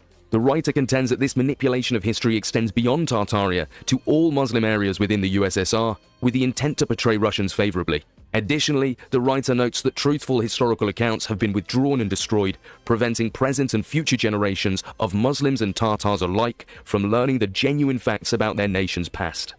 It is also extremely important to note how vital such a document like this is to be naming Tartaria as a country in the 1950s. The speaker highlights a pattern of interference by the Communist Party and the Russians in shaping the historical narrative, particularly in Muslim and Tartar areas within the USSR. The directive to revise Tartarian history and eliminate references to Russian aggression suggests a deliberate effort to manipulate historical facts. The broader assertion is that this trend extends beyond Tartaria, with historians rewriting history to portray Russians in a positive manner. This document emphasizes the removal and destruction of truthful historical accounts, denying present and future generations the opportunity to learn the genuine facts about our world's history. As we reflect on these concerns, it raises questions about the impact of such historical manipulation on cultural heritage and the understanding of complex relationships between different communities. The deliberate alteration of historical narrative poses challenges to the pursuit of truth and the preservation of diverse cultural identities. This message underscores the importance of critical examination and preservation of authentic historical records to ensure a comprehensive understanding of the past for generations to come. So this book that we're going to be having a look at, A Most Complete Compendium of Geography, it was released by Lawrence Icard in 1691, this original from the British Library. So this book in itself contains a lot of information that you can find elsewhere. There are other documents that have exactly the same stuff. This is an example of that. From 1715, A New Description of the World, delineating Europe, Africa, Asia, and America. And there's many more. So I just searched for one of the words, which is another word for Uzbek or Zagatay, and you can find all these different books that have references to exactly the same geography stuff. So they've all copied from the same sources. They do have slight differences. So an example would be from this one. We'll see that it talks about the 85th degree. And if we come over to this book here, the one that we're going to be reading from, it says the 83rd and 180th degree, whereas the other one was 85th and 182nd. 85th and 182nd. Between the same latitude, 39th and 72nd. But we're going to be talking about this, so you can check these documents out for yourself, see what you think. But we're going to be going over this first document, just going to be seeing what it's saying, having a look on the map where that would be. So, Tartary is the greatest country in the world, lying on the east of Russia and the north of Persia, India, and China. Situated between the 83rd and the 180th degree of longitude and between the 39th and 72nd degree of latitude, being in length from the borders of Astrakhan to the eastern parts of Cathay, about 4,000 miles, and the breadth from the southern parts of... Okay, so that's its original size. It's crazy. Moranara, which is Zagathay or Uzbek, to the most northern part of Tartaria Deserta, which is essentially the name for Siberia, which is about 2,000 miles. This contains the ancient provinces of Scythia, Sake, Sogdania, and the greatest part of Sarmatia Asiatica, with a little of old Persia. It has remained unconquered under several governments until anno 1162. The Tartars, an obscure people, overran this country and elected a monarchy, which still remains. But a good part of it has fallen away.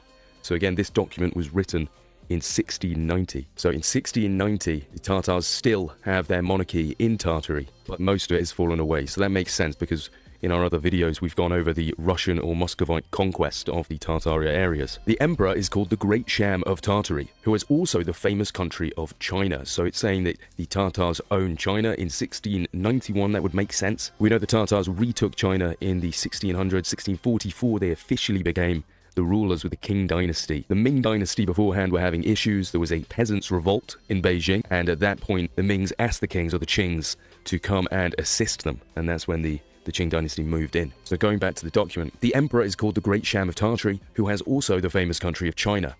Some part of it is under the Russians, the rest under several independent princes. The imperial seat is at Shambalu, as it is supposed. So this is important because Shambalu, we're going to have a look, as a lot of references to it being Peking, but it's not Peking, it's a different city. We'll see some references for that, just a quick peek. Or Dadu of Wan, which was the winter capital of the Wan dynasty in now Beijing, the capital of China, is the Kambalu. An alternative form of Kambaluk comes from Marco Polo's travels, but it's not just Marco Polo, there's other people that talk about it. Marco Polo is the one they like to reference the most, and he apparently visited Khanbalik, which in East Turkish means city of the Khan, which, as we saw, is supposedly Khanbalik in Beijing. We can easily disprove this one. All we have to do is have a look where Beijing is, and we can see Beijing right here is behind the Great Wall of China. So this is where Beijing is, and Beijing was apparently conquered by Kublai Khan, and he supposedly called it Kambaluk, which was its name forever afterwards. However, if we come to this book called The History of Tamerlane the Great, taken out of Alicent the Emperor's Historian, so this is by his historian himself. This book was printed in 1679, it seems to have been translated, original documents, probably around the 1600s. And Timur is from 1336 to 1405. So we can see from this book, just from the table of contents, some of the things that Tamerlane does. He has a war with the Muscovites, has a war against the King of China. But before he can have a war against the King of China, he is stopped by the revolt of Acalix, a great lord of Tartary. So this is before he goes against the King of China. And here it talks on page 35 Calix had been with his army of 100,000 men before the great and proud city of Kambalu, the metropolis of the province of Kate. The inhabitants had opened their gates and received him with as much joy as if he had been their lawful sovereign. However, Tamerlane, who comes from... They were so blind and foolish as to send some of their own citizens with the deputies who the rebel had dispatched to the court and held them. They had orders in his name to assure the emperor of his obedience and fidelity. Studied. Wow, okay. They beseech his majesty to substitute in his place Calix, that their glorious empire might not be enslaved to a stranger. Zagate or Chagate, which is to the west. He comes and he fights Calix and he takes Kambalu. And this book talks more about it, you can see. 14 mentions of Kambalu. And this is before he invades China. So let's have a look at the invasion of China. And as soon as it begins, it says the provinces of Liaotum and of Pekin. Pekin, of course, is Beijing, which the Chineses had taken from the Tartarians, were the causes of that anger and displeasure, which they could not dissemble. So of course Pekin had been taken from them in the terms of Kublai Khan had taken it himself, or built it himself as Khan Balik, not Kambalu. These are different places. He built Khan Balik, but the Chinese had taken it back with the Ming dynasty, and Tamerlane was trying to re-establish the one dynasty, the Tartars, which the Chineses had taken from the Tartarians, were the causes of that anger and displeasure, which they could not disassemble. They found themselves by this means, and by a prodigious wall of a vast length, built in the passage of the mountains, deprived of the benefit of that prey which they were wont to make in that kingdom by their frequent inroads. So it's talking about the Great Wall of China. Pekin, Beijing in the Great Wall of China. So a simple deduction. How did Tamerlane manage to capture Kambaluk or Kambalu from Calix to then move south across the wall to then capture Kambalu again? If it's Pekin, if it's Beijing. If this is right, if the claims that Wikipedia made, or the official narrative makes, an example is here. You can see that from the travels of Marco Polo on this Khan Academy, when they quote this point, in this city of Kambalu, another spelling for Khan Balik. You'll find this in all the old books as well. They've, not the originals, obviously, but in the more recent translations, it'll say down below, Kambalu is just Khan Balik, it just means Beijing. So if we come to the third chapter, the one before this, where it talks about Calix, you can see there are two mentions of a wall. However, those mentions of the wall, when Tamerlane had privately made mentions for preparations for an expedition that he'd promised his uncle, the uncle being the emperor, he had promised this expedition. So basically, Tamerlane says to his uncle that he's going to go and attack China. The king of this large country, who's named the offspring of the sun, expected no such matter. And you see, when talking of China, these lands are lying beyond a river called Tachi, and beyond that famous wall which bound both empires, and which the king of China built to secure himself and his people from the Tartarians. The next mention of the wall, nevertheless, he was willing that Calix should believe that he was passed beyond the mountains to assault the famous wall defended by all the armies of the Chineses. So it's saying Tamerlane wanted Calix to believe that he was already beyond the mountains and he was attacking the Chinese at the wall. So he's talking about the Chinese at the wall, right here. If Calix was at Kambalu, which is the metropolis of the province of Cathay, if Calix is at Kambalu, how the hell is Kambalu also Peking? Because Tamerlane hasn't even gone there yet, and they talk about the wall. The only mentions of the wall, which is pretty easy to understand, but so I hope I've explained it decently well, but just have a look. If this is Beijing, all right, and we're somewhere outside Beijing, and they're telling us that Beijing is Kambalu, it's the same place. So this Tartarian king is apparently living in Beijing, in exactly the same place as the Emperor of China. No problems, they're not arguing or anything. They apparently both live in the same city and don't understand it. So Tamerlane wants to cross this wall to take over Beijing. And on the way to take over Beijing, somebody revolts. Now history is trying to tell us that Beijing and Kambalu are the same place. So Kanbalik and Kambalu are the same place. That's what they're trying to say. So with that in mind, Tamerlane is on his way to attack Beijing when he gets a revolt. He gets word that Calix has revolted and has taken Kambalu. So isn't that Beijing? So surely he's just heard that Calix has taken Kambalu. So he then goes and he goes, right, we're not attacking Beijing anymore. We're going to go and attack Kambalu, which is Beijing apparently. So then he goes and attacks Kambalu, beats Calix at Kambalu, which is Beijing, and then he leaves Beijing going, good job lads, now let's go attack Beijing. It doesn't make sense, does it? And then in the very next chapter, he mentions the wall 33 times because he's coming over the fucking wall. That's why he's mentioned it 33 times, because he's got to get over the wall. The page is dedicated to how they get round the wall. On page 60, it says, as he was nearest to the enemy, he had an opportunity to discover in what places the wall that stopped the Tartarian inroads might be assaulted. So on page 60, he's talking about what places on this wall he would be able to attack. He has sent some spies into China by secret and by ways in the mountains that are at the passage. From there, he understood it all happened there, but his prudence had succeeded chiefly in winning by his insinuations one of the greatest lords of the mountains, named the Lord of... Okay, this lord was displeased with the passages of the Chinese and Tartarians over his ground and or rather, he had been one with the picture of the prince of. Okay. I see what you're saying. Get through. They found a local prince who took liking to them, and he betrayed the Chinese and divulged a secret passage that he knew that led into China. And it was easy to go in and surprise the soldiers that were guarding the wall. So again, why would he have to do this if he's already taken Kambalu? That doesn't make sense. None of that makes sense. So I've just spent quite a while on this because I need to hammer home that Kambalu and Beijing are not the same place. And this is obvious. This is obvious that they're not the same place. You'd have to be a moron to think they're the same place, because all the mentions of the wall are when he attacks Pekin. We saw him mention Pekin up here, Liutum and of Pekin. So why is he calling it Pekin if it's also Kambalu? Why is he confused? Why doesn't he realise that Calix is already at this place? Why doesn't he realise that he's had to cross a wall? Why is he worried about attacking the same wall if he's already crossed it so easily?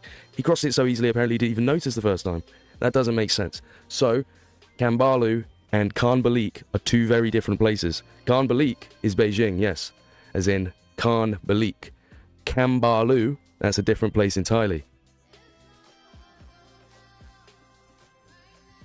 On page 108, all things having been thus ordered, the army took the way to Kambalu. But before they began to march, the prince sent to the emperor, his uncle, to inform him of his happy successes and return. So he's returning to Kambalu. The army in their return homewards carried with them all their sick people, and after 2 days' march, they met with the new recruits that were coming to assist them. The prince ordered them to proceed on no further, but to return home towards Kambalu, whither he intended to go and meet with the emperor, who had intended to see him there and give him a triumphing reception. So the emperor, who is Tamerlane's uncle, is meeting him at Kambalu. So, and he's saying, return home towards Kambalu. Go back, go to Kambalu. Don't worry, we're leaving China. We're going home. We're going to go see the emperor in Kambalu. So again, how can Kambalu and Pekin be the same place? They're not. That's where history's lying. They've made a very big effort. I don't know who exactly, whether it was the Chinese, whether it's the Jesuits, the Russians, but they made a very big effort to lie about the location of Kambalu, because it was definitely north of the Wall of China. Because if it was south of the Wall of China, then it wouldn't make sense.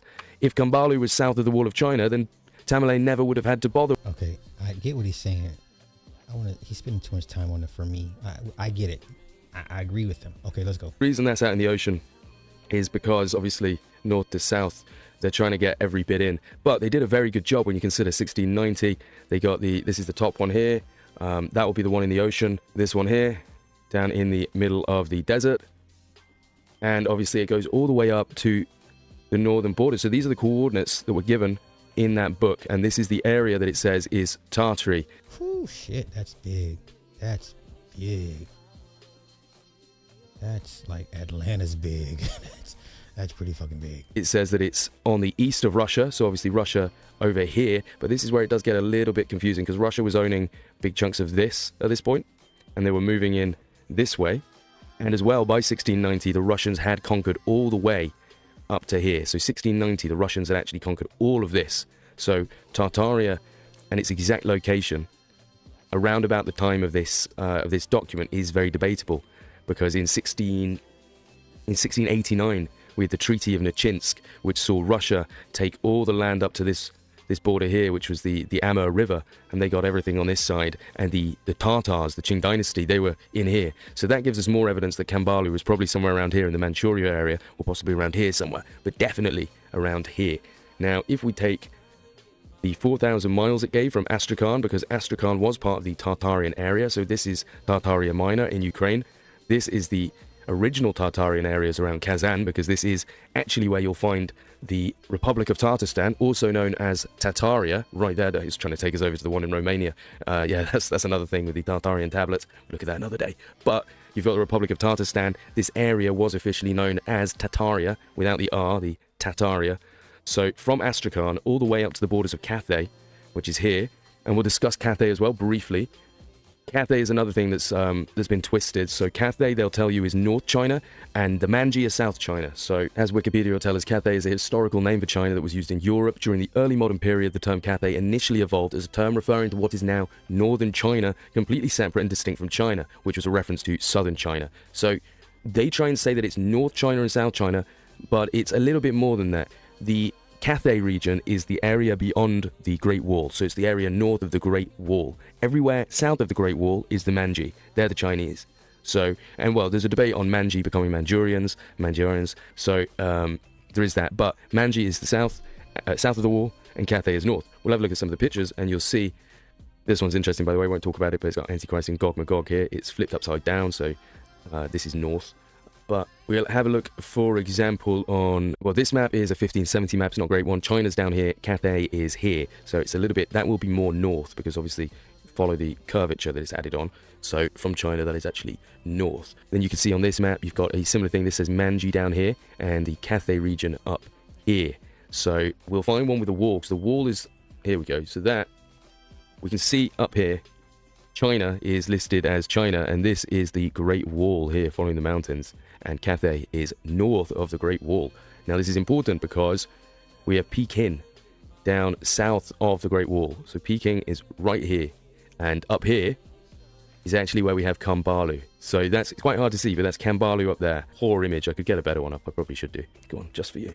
There we go, so got a better quality version, and you can see the Great Wall right here. So actually this one looks a little bit different. But yeah, so you've got the Great Wall right here. Peking would obviously be down here. And on the north of the Great Wall is where you'll find Kambalu and Kambalu River and stuff like that. I don't care. Thank you. Right, Kambalu would be there. It's definitely north of the Great Wall. And of course, that's how it describes it, because Tamerlane, he goes to Cathay, where Kambalu is in Cathay, and then he has to go to China, and he has to jump the wall. So evidently, Kambalu is north of the wall. Now, back to the document. It says it has remained unconquered under several governments until 1162. So we did read that. The imperial seat is at Shambalu. So yes, of course. Is this talking about Kambalik in Beijing, or is it talking about somewhere north of the wall in Cathay? That's for you to decide, but hopefully I've convinced you. The inhabitants are Mohammedans, pagans, some Christians, and the Nestorian sect, and it also talks about their language. So the language is the Tartarian language, very boisterous and clamorous, almost the same with the Turkish, having some mixture of Persian and Scythian words. In some places they use the Persian tongue. Now that talks about their chief commodities, what they sell, and it also breaks up Tartaria into 5 great parts. Tartaria Deserta, which is the most western province bordering on Russia, and it's divided into the Kalmuki butchers or the Olgarians, the Chazag or the Kashgars, and the Karakathays or the Shamshalites. And the 2 main cities or the capital cities are Sharkan and Kumbalik. So, or it does say the capital city of the whole, or the main city of the whole, is Sharkan or Karkan, however you want to say that. So you've got Karkan and Kumbalik. Notice how that is very similar to Kambalu. It's probably the same meaning. Kumbalik, Khanbalik, city of the Sham or city of the Khan. So it does seem that this name is something that moves around as well. Because obviously if you've just set up a new kingdom and you build a new city, you say, ah, this is my city. The city of me. City of the Sham. So Kumbalik, Khanbalik, Kambalu. So yeah, the second part is Uzbek or Zagathay on the south of Tartaria Deserta. It's about 1,200 miles long, and it contains the old provinces of Sakai, Sogdania, and part of Scythia and Old Persia. So this is the bit that, as we know, was called Independent Tartary for a while, until the Russians finally invaded that. The capital cities are Samarkand, which is where Tamerlane is supposedly from, Bukhara, and Istigius, which I've never heard of that one. It's probably got a different name, which I have heard of. There's also the provinces of Belch, Alfoid, or Alsoid, Khwarazm, Al-Shah, and Targana. The third part of Tartaria is Turkestan, which is part of ancient Scythia, and it's on the east of Zagathay, about 1,400 miles long. The capital cities or capital towns are Tibet, Kaskar, and Khotan. It contains many kingdoms as Kaskar, Chialis or Turfan, Chiatium, Khotam, Tibet, Kamul, Lop, Tainsu, Kaindu, and others. The Lop, of course, can be located today, the Lop Desert, so there would have been the Kingdom of Lop in the Lop Desert, so that does give you an idea that these are the right places. Turkestan on the east of independent Tartary. Tartaria Deserta, as it's known, is north of that. So it's very interesting that they call that the desert, considering I would argue that the Lop is the desert, but... Now, the fourth section is called Mongol or Magog, the true old Tartary. It's on the north of Turkestan, about 18... Alright, so Gog and Magog, that's biblical references, okay. 1,800 miles long and 950 in breadth. The chief towns are Mongol and Tenduk. It contains many provinces as Sumogul or Tartar, Tenduk or Mekrat, Baju or Mekrit, Tekmogul, Kali, and others. So Mongol or Magog is north of Turkestan, which does seem to match with Mongolia and areas to the east. And then finally, we have Cathay or Kin Tartary on the southeast of Mongol, about 1,650 miles long and 1,100 miles in breadth. It contains 4 great provinces, Cathay or Nayman, Kambalu or Arab Kambalik, Nish or Tenduk, and Yupi. It contains the ancient Serica and parts of Scythia. I'll bring us back to another map, because on Wikipedia they're obviously talking about how Cathay is China. It's exactly the same as China. But anyway, so you can kind of sense the passive aggressiveness with the Cathay is finally gone. This 1689 map by Giacomo Cantelli da Vignola from Modena identifies it and Manji with China. So now if we zoom in on this, we can see Peking and Liaotung. So those are the places that were mentioned as where Tamerlane was about to go and invade, until he got word that Calix, one of the kings of Tartary, had decided to take over Kambalu. Now, Kambalu isn't shown on this map, but it's usually shown as being either near the Sungari or Quentung Fluvius.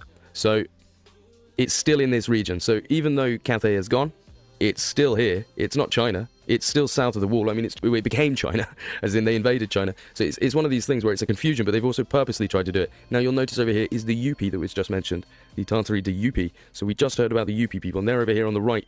So this is the Chinese south of this wall. We can have a look at this picture. This picture from just before, which shows us Cathay up here, Kambalu right here on this river, which is called the River Pulisanja on this map. So we can see that Kambalu is right here, and it's outside the wall, a wall of 400 leagues betwixt the banks of hills, built by the kings of China against the breakings in of the Tartars. Kingdom of the Great Sham, and it's north of the walls. Cathay, it's north of the walls, it's northeast. So it's very easy to work out once you realize that. And you can see the map. Okay, let me jump around a little bit. Let's jump around a little bit. Known as the Nanai people. And they lived along the Amma River, and they were actually evacuated by the Chinese originally. So the Amma River is, of course, this one that we saw over here. This makes this border. So this river, it comes from up there, down there, around there. So these people are from here. And on this map that I got from Rare Maps, the date on this, it's from Stockholm, London, 1730. So the reason we come to this one, obviously we can see down here the Great Wall of China peeking there. And if we come up, we can see our Amma River. Now it does have a different flow. It comes right from the side instead of coming from up. So that could just be a mapping issue there.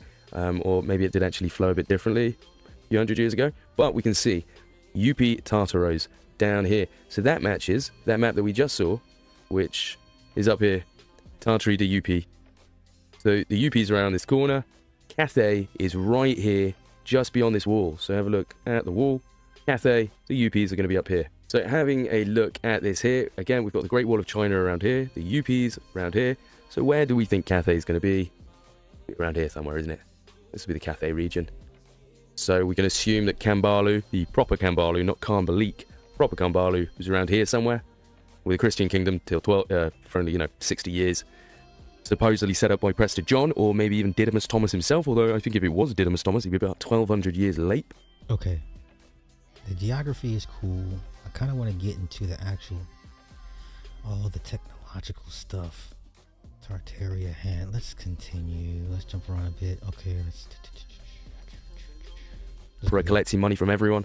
Sometimes battles would happen and everyone would go, I'm not paying anymore, and then the emperor can't do anything about it, so more places say, well, I'm not going to pay either, and then within 50 years nobody's paying anything, and then they'll get a reunification where someone like Genghis Khan comes along and he says, right, I'm sorting this shit out, and he goes around and beats everyone and starts collecting money again, rinse and repeat. So that's basically what's happened. And then they lost out to Russia. They lost out to Russia in the 15 to 16, 1700s. And eventually, they were trapped in China and independent Tartary. And they were slowly beaten in the independent Tartary wars around here by Russia. And they were slowly beaten by the British, the French, and the Russians in the Opium Wars. So this kingdom went from controlling everything in about 1500, 1530 maybe, controlling essentially everything, to being wiped out by about the 1900s. All right, here we go. When it comes to Tartaria, this is definitely the most difficult place to find information about. If you look on YouTube or other blogs and forums, Stolen History, I think most people will probably focus on the idea of buildings in America being older than they seem. Settlements and cities growing to have huge populations much faster than they should have done. Some people even suggest that things like the railroads were actually dug out instead of built, things like this. We're not going to be touching on any of that stuff. As you know, on this channel, we try to focus on what we can find in the historical data. We don't really try to touch too much on speculation or things that we can't find evidence for. Doesn't mean it didn't happen. Doesn't mean it did happen. Okay, so this one says Tesla stole the tech. Where did they go? Tesla stole tech from ancient free energy tech even before this. Okay. Doesn't mean it didn't happen. Doesn't mean it did happen. It's just not what we do here.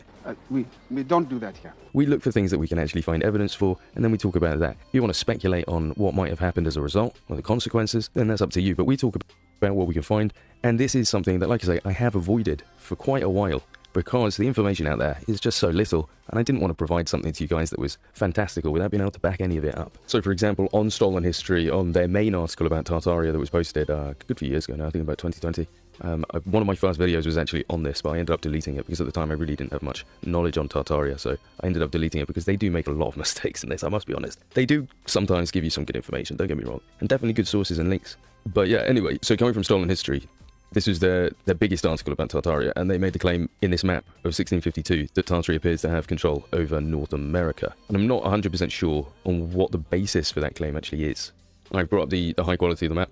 I think the reason that they're suggesting that it's controlled by Tartary is because it's the same colour, which is kind of ridiculous, because as we see, Europe is one colour.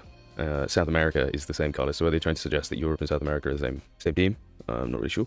Africa is obviously one colour as well, so is the African continent a whole country? No. I think the whole reason that they're saying that it's part of Tartary is actually because it's coloured yellow and so is Tartary, although if you see the corner of Tartary here, it's green. If that is the reason, that's pretty stupid, I'm going to be honest, because these two are the same colour, and they're definitely not one giant country. Africa isn't one giant country. We do see over here that we have some text written about America. So looking around, a lot of named places, but there's nothing that indicates any cities down there or anything. Over here as well, I'm not going to translate the whole thing, but it basically just talks about Columbus discovering it and then other people doing it afterwards. But notice that the date is actually 100 years incorrect, because Columbus discovered America in 1492.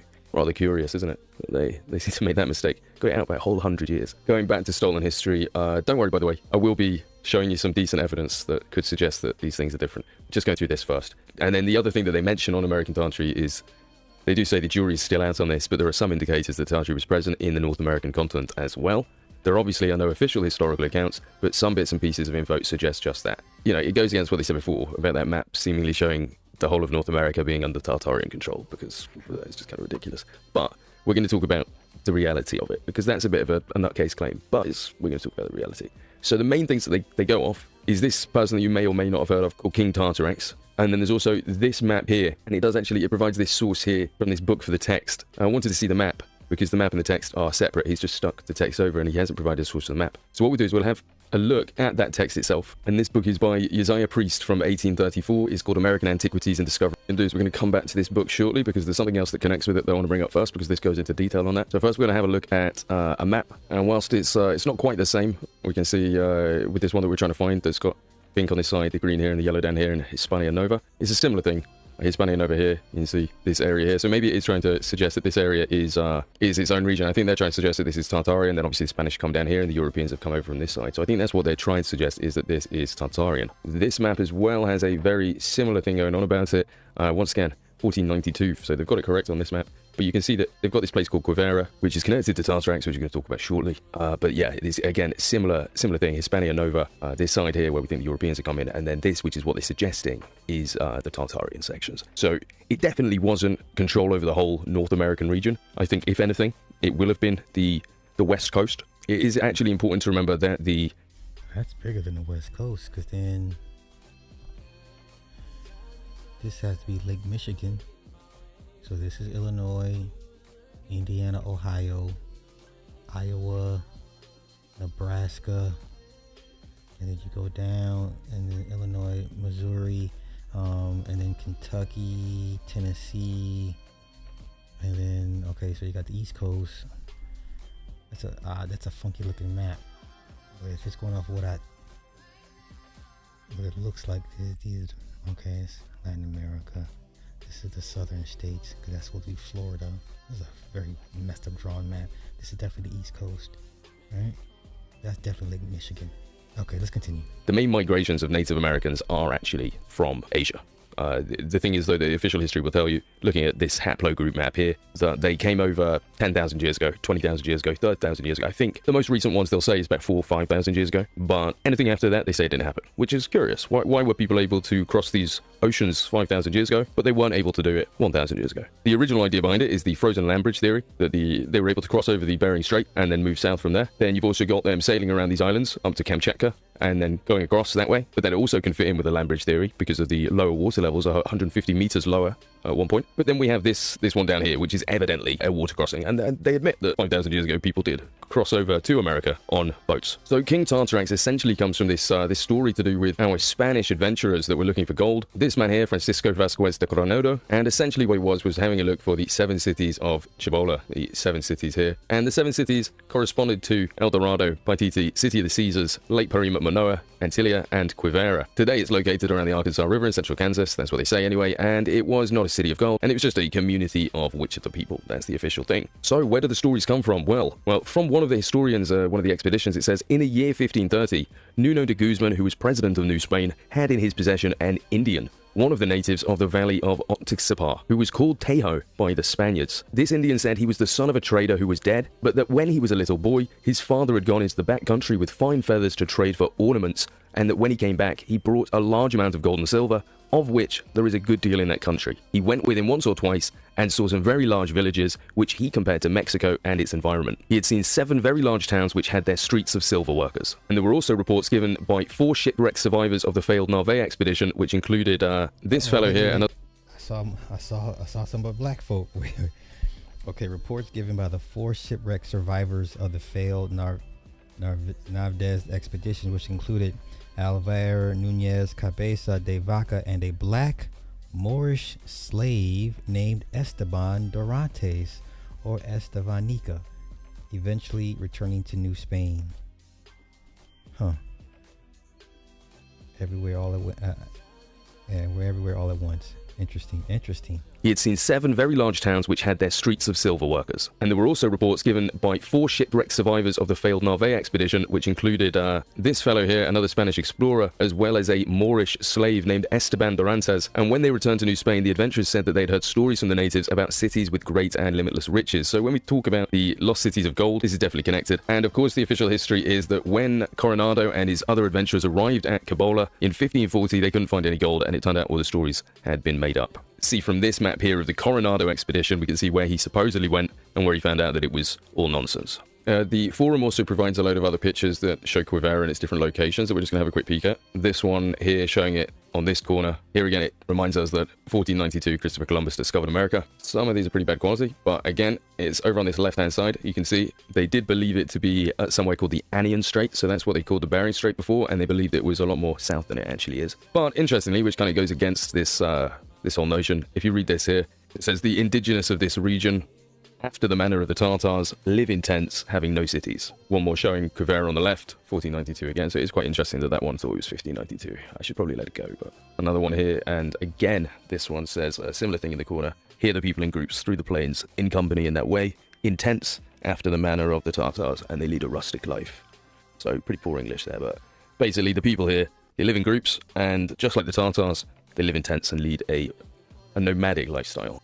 Because people hypothesized that it was down near California, possibly, and then of course looking inland, but Quivera definitely looking like it's on the coast. So that journey that they took, the expedition inland, no wonder they didn't find it, because I would say this looks more like Northwest America, getting much further up towards Alaska, which would make sense because of the migratory route that they would have taken over the Bering Strait. And another final picture. So yeah, you can see up here, we've got China, Cathay, the Mongol areas, missing quite a bit of Siberia, and that's because they just couldn't get up there.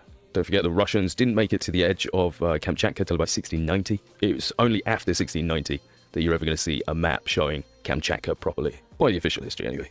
Up to you if you want to believe that. We can see this text talking about Quivera, saying the many different lost cities like Atlantis, lost continent of Mu, Kublai Khan, Xanadu, and it's basically saying the 7 cities of Cibola and Quivera, they fall into the same category. It says it's a city born in the mind of Coronado's conquistadors through their greed for gold. The kingdoms of Quivera and Anian are located on maps of Western America, but they had no more existence in reality than Thor's Valhalla or the abode of the Olympian gods. That is the official line for Quivera, that these guys didn't exist. Tick around. We're just going to have a look at this of Quivera.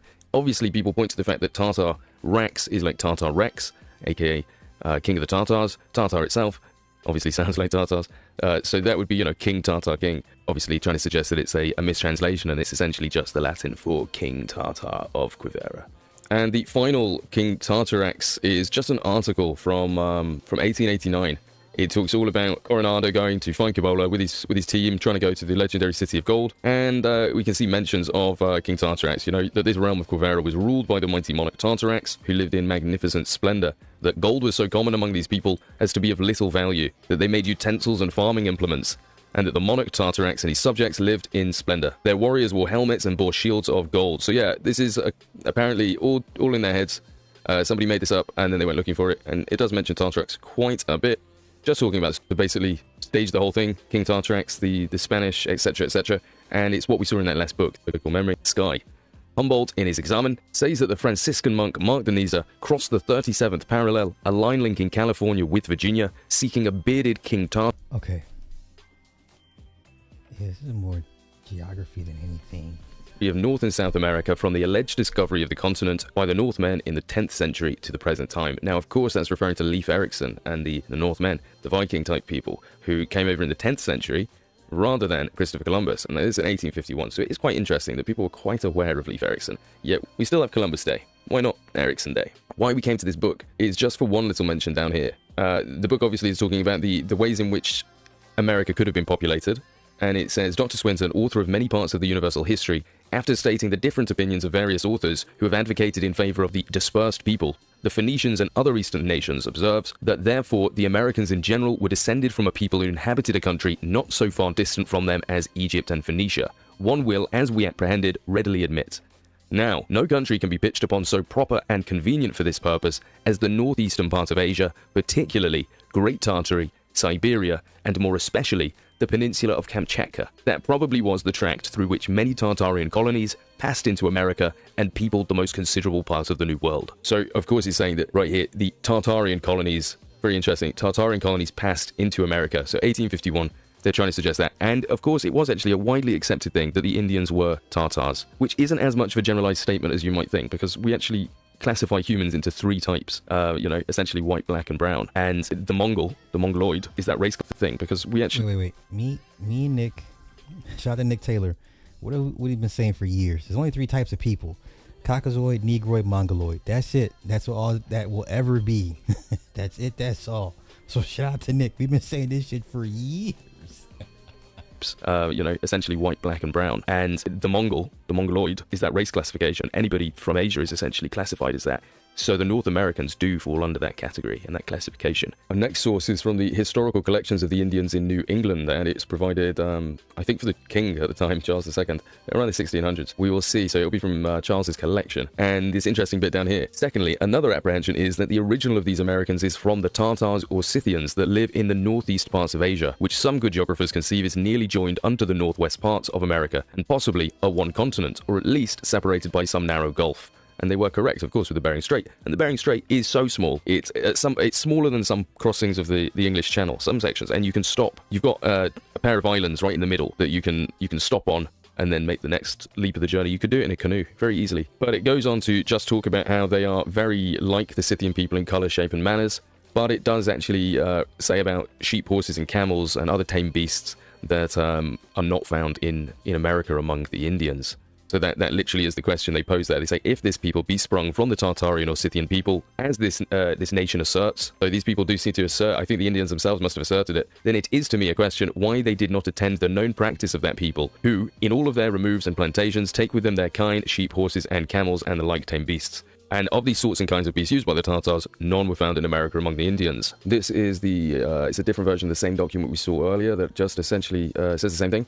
Probably was the tract with which many of the Tartarian colonies passed into America, aka, through Kamchatka from Great Tartary, Siberia. This is not to be denied. It's the most rational way of getting inhabitants into America, if it must be allowed that it was peopled from the Old World. So they're saying if the America was peopled from our world, because America's a new world, the Old World, then they must have come through there because it's the shortest distance. And that just makes sense. Another one coming from about 1820, so yeah, it's the American Indian Origin Theories as of 1820 by Samuel Mitchell. We'll see the paper covers new ground in showing that Professor Samuel Mitchell, formerly of Columbia... Two main groups once dominated the Americas, the Tartars of Northern Asian and the Australasians of the Polynesian Islands.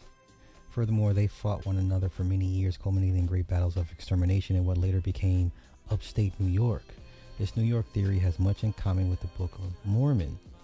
Columbia College had concluded that two main groups of people once dominated the Americas, the Tartars of Northern Asia and the Australasians of the Polynesian Islands. Furthermore, they fought one another for many years, culminating in great battles of extermination in what later became upstate New York. This New York theory has much in common with the Book of Mormon. The book then carries on to talk about a rumor of a Portuguese Jew that went around, and of Antonio Montesinos, who claimed that he had been led of God to discover a holy people, a tribe of ancient Jews in the mountains of Nueva Granada in 1641, basing his claim on similarities of sacramental rites, customs, and languages between this group and those of ancient Jews. Many people of the day turned to the respected Rabbi Manasseh to confirm or reject him. Sensing this opportunity to advance the cause of his people, Manasseh ben Israel published in 1650 his famous Hope of Israel, in which he strongly argued in favor of the lost tribes in America, claiming that they had mingled with Tartaric or Asian tribes in ancient Scythia before coming to America. Presenting remarkably little hard or new evidence, he nevertheless capitalized upon the renewed controversy to show that God's ancient people, the Jews, had indeed been scattered and dispersed to the four quarters of the earth.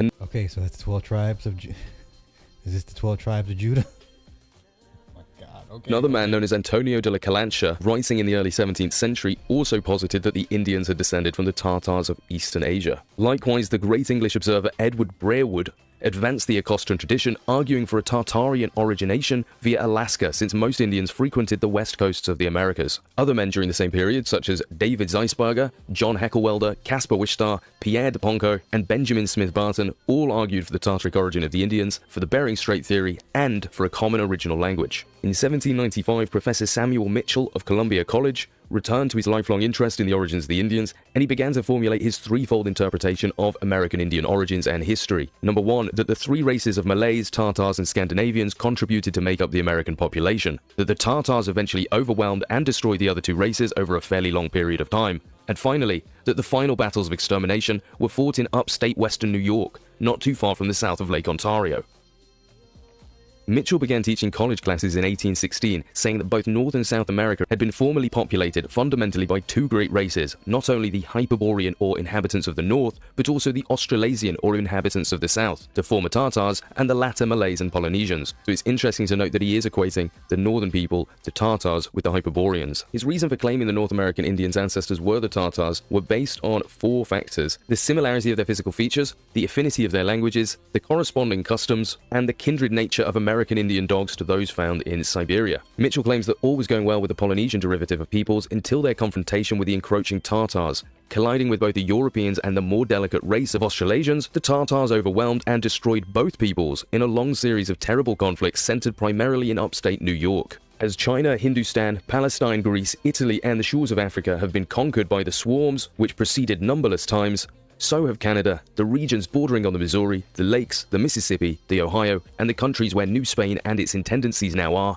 quite to Mexico, been subdued by hordes of savage adventurers from beyond the Arctic Circle. He went on to ask, what has become of these Australasians? And answered, they have probably been overcome by the more warlike and ferocious hordes that entered our hemisphere from the northeast of Asia. These Tartars of the higher latitudes have issued from the great hive of nations and desolated, in the course of their migrations, the southern tribes of America, as they have done to those of Asia and Europe.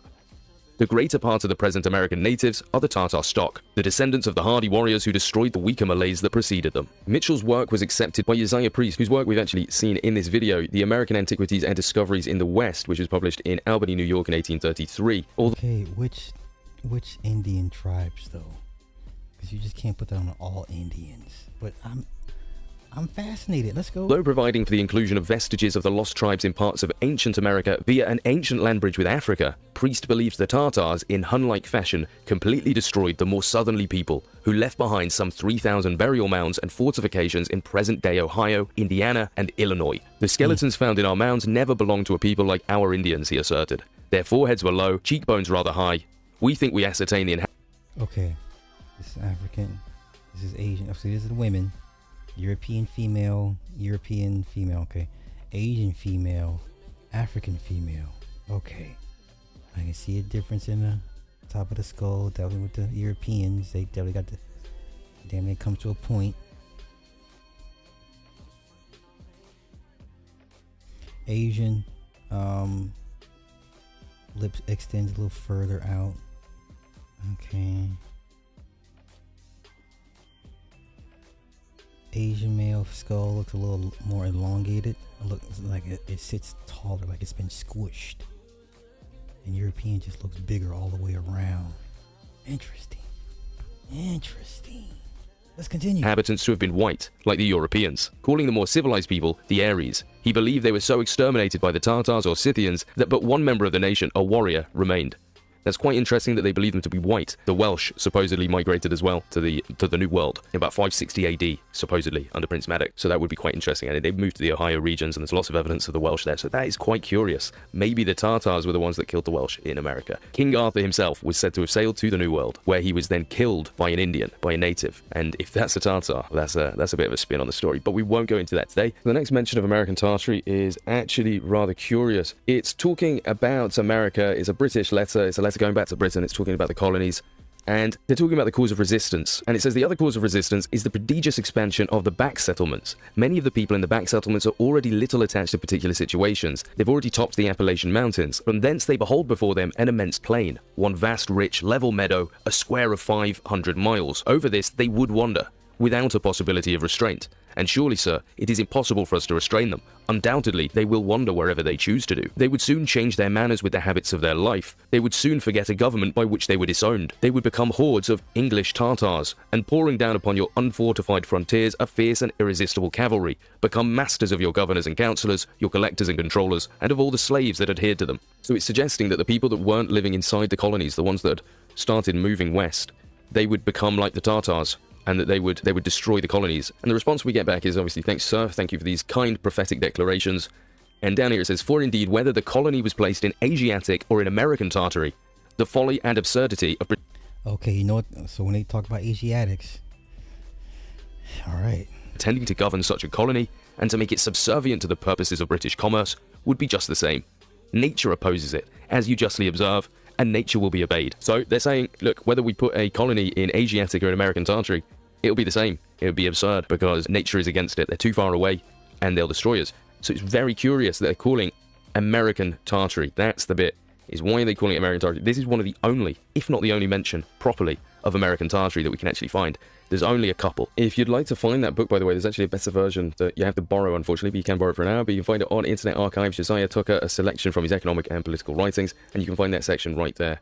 That's up. Ancient Mexicans likened North America to a tree, a stupendous mulberry tree, planted in the land known to us today as South America. The Chinese geographers or mythologists teach at a distance of 10,000 miles to the east, there is a land over 3,000 miles in width. Now, the land referred to as must be North America, and we know that North America reaches 3,000 miles in width from the Pacific to the Atlantic. And the Chinese accounts further call our eastern realm a Fusang, or mulberry. A mulberry land is there, say the Chinese. The mulberry land is here, say the Mexicans. Like the Mexicans, the Chinese sages declare that there is an enormous tree, the Fu, or helpful Sang tree, in the eastern mulberry land, 3,000 miles wide. As just remarked, the Chinese call their enormous tree a Sang, and the Mexicans call their tree a Beb, both terms standing for the mulberry. Observe in figure 2, which is over here, at Tehantepec, a little west of Yucatan, our continent narrows down to a width of 100 miles. The Mexicans say that North America is a tree and that it has correspondingly an enormous trunk, which at Tehantepec measures 100 miles. Now, the Chinese writers declare that the enormous mulberry in the region east of the Flowery Kingdom has a trunk of 300 li, or 100 miles. A mulberry tree with a trunk of 300 li is there, say the Chinese. A mulberry tree with a trunk of 300 li is here, say the Mexicans. So you can already see the connections between the Fusang and the Chinese, and if you want to read this book for yourself, you can do. We might go into this for a video for itself, because it is very interesting, but I just wanted to bring this up, this connection here. The Chinese clearly knew about America. And once again, if you'd like to read this, here it is. You can find it on archive.org. Very easy. It was published in 1913. Ancient Chinese account of the Grand Canyon. So if you want to read that, go ahead and do so. Very soon after the flood, of course, the biblical flood is what they believe in, but also all along the different eras of time, different races of men, Polynesians, Malays, Australasians, Phoenicians, Egyptians, Greeks, Romans, Israelites, Tartars, Scandinavians, Danes, Norwegians, Welsh, and Scottish have colonized different parts of the continent. And Uzziah Priest also believed that before the flood, America was actually the country of Noah. It was where the ark was erected, and it was possibly where giants were in the biblical references. This book, another source on, so it's just talking about Tartarax. In early 1541, Coronado set out to find it, told of new and even more dazzling stories of Quivera. To the northeast, there was a river 7 miles wide within its depth. Wasn't there like an old belief that the Ark was somewhere in Tennessee? One of those southern states. I remember that was an old theory that the Ark was never It was never where over there. It was always here in the southern states. I could be wrong. Were huge fish as large as horses. Tartarex the ruler slept in a garden of roses under a tree with thousands of golden bells, and even the pots and pans were made of gold. So it's stuff. I think they're just trying to make it sound ridiculous, to be honest. But that's that. Again, if you want to find that, you can do. So this guy was traversing America, and when he got to this bit, so we'll read from here. This forest ends just before you reach the Wabash, and from thence to the Mississippi, a distance of 80 miles, all is prairie or meadow. Here commences the American Tartary, bearing in all respects a strong resemblance to the Asiatic. He describes it, and below says, in all these features we recognize a likeness to the ancient Tartary, which would be entire and complete, could we see its natives metamorphosed into horsemen. Obviously because the Indians were supposedly not the same level of horsemen as ancient Tartary. The reason that this is conflicting is because there are different documents printed of this same text. And in some of the texts, this word here, this one, has been replaced with an. So it says, here commences an American Tartary. So this is where the confusion will come in, because they say, oh no, he was saying it's an American Tartary, because it looks like Tartary. To him, he got there and he's like, wow, this to me just looks like Tartary. However, some texts will say the American Tartary, which, again, is it referring to the American Tartary, or is it the American Tartary that guy referred to? And that's all up for debate. So it's up to you to decide. I've not been able to decide for myself.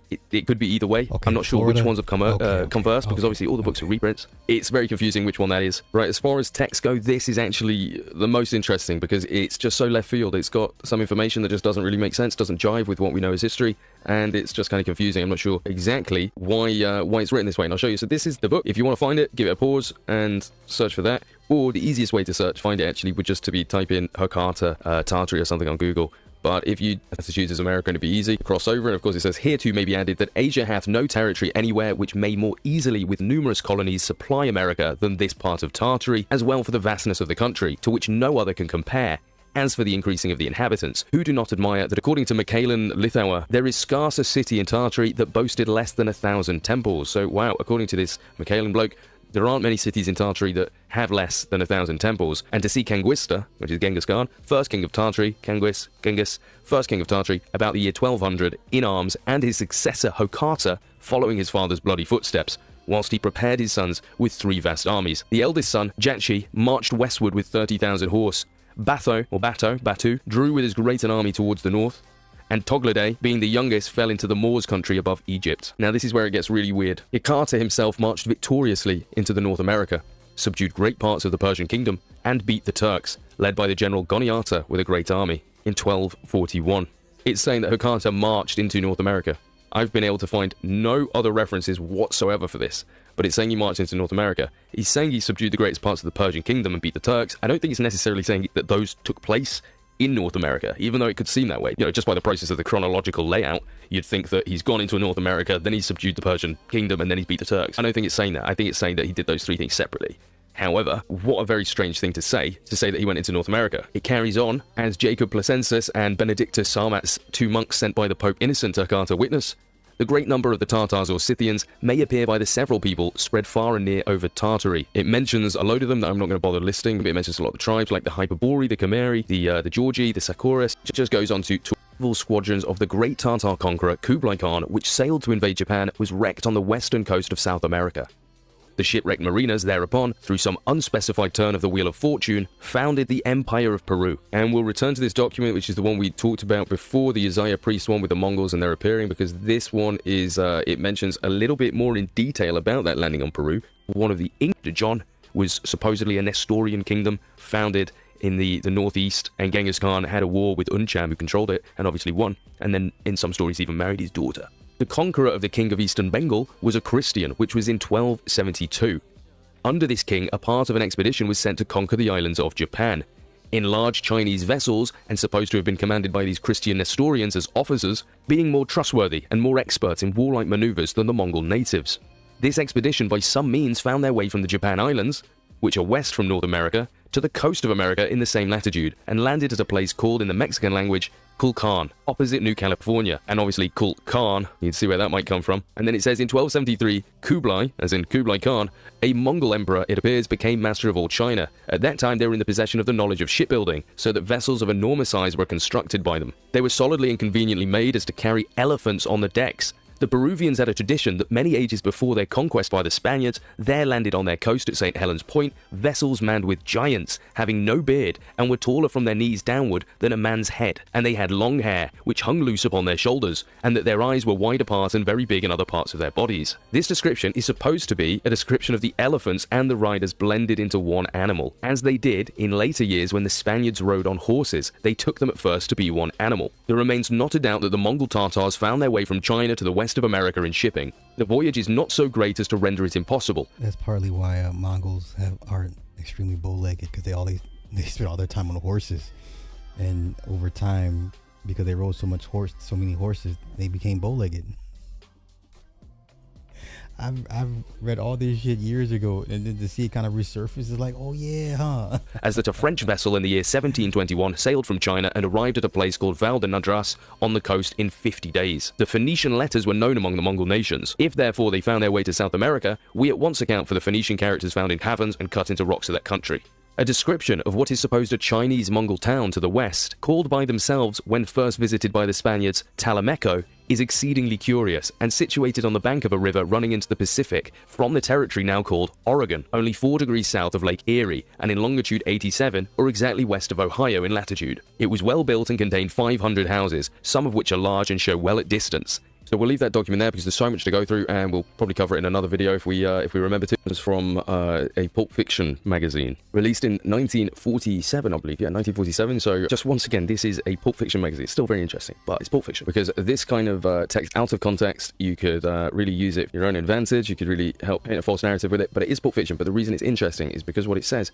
This in this person's story, which was printed in the magazine in 1947, they start talking about entering a room, and the character has entered this room, large room with a window overlooking the sea, and he sees a map on one of the walls, but such a map that they'd never seen. So it's a very large map, and it was a map of the world, but a world which was a combination of the ancient and the modern. And it says Macedonia and Greece rubbed elbows, one as large as the other. The United States was called American Tartary. Russia was the land of the Khan of Greater Russia. Siberia of Lesser Russia. Germany was called Teutonia. China bore its ancient name Cathay, and Japan was part of it. So I found it very curious that a fiction writer has come up with this. So they must have had some kind of information, unless they just it was pure chance. But I just found that really curious that they put that in. So 1947. Before, when we looked at the document that said about here commences the American Tartary, bearing in all respects a strong resemblance to the Asiatic, if you remember that.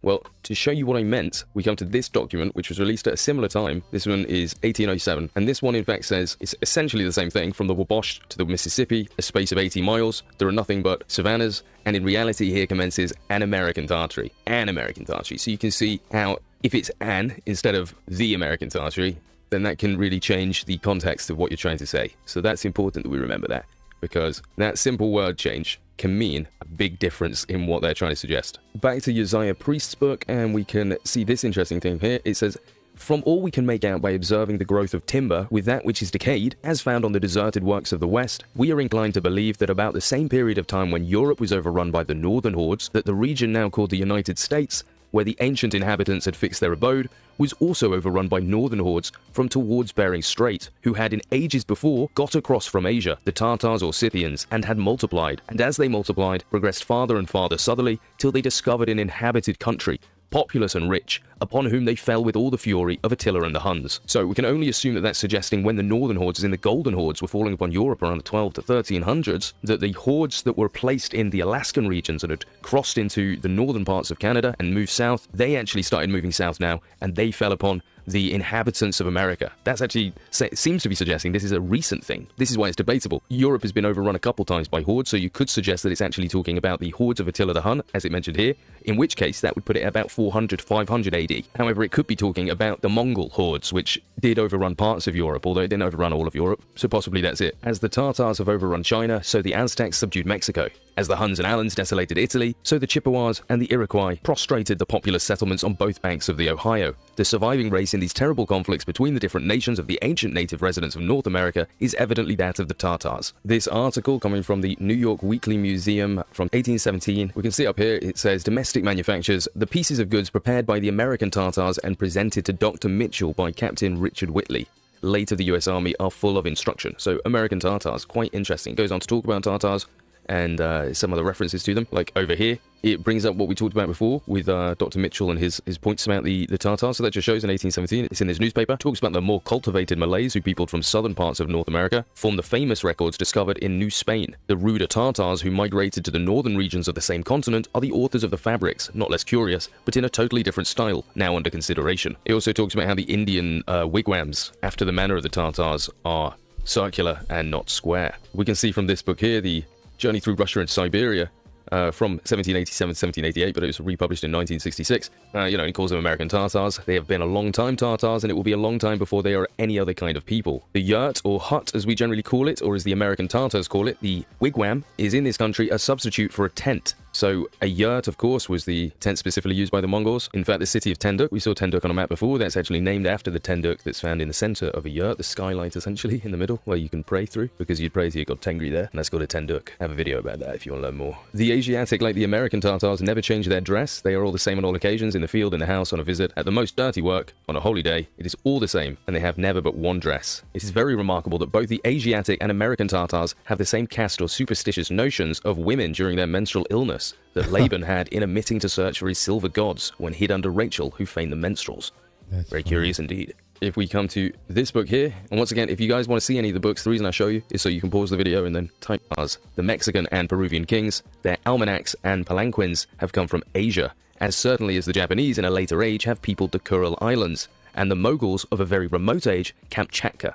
A different document here that we're looking at, Voyages of the Self, Pairs, Parallels, and Patterns in American Art and Literature. Once again, Henry Nash Smith long ago reminded us that a writer in the Portfolio, I like that, Portfolio, in 1817 referred to the Northern Plains Indians as the American Tartars, whilst Timothy Flint spoke of the Southwest Indians as ruthless red Tartars of the desert. This book coming from 1851, The Bible and Civil Government in Course of Lectures, we can see it says here, the illustrious Burke, the unrivaled prophet of politics, as he is sometimes called, described many years ago a crowd of American Tartars armed with the pike and the saber, pouring from the west over the Alleghanies, and sweeping away the wealth and population of our eastern cities, grown indolent and defenseless by the natural course of popular government, and profligate prosperity. So that's saying some American Tartars came pouring from the west, so obviously referring to Indians as American Tartars, flooding over to the west, and they swept away wealth and population from some of the eastern cities. This one, from 1848, horseback, and are remarkably wealthy, having immense herds of horses, cattle, and sheep. They are celebrated for their intelligence and good order. They treat their women with great attention, consider them equals, and relieve them from the drudgery of menial work.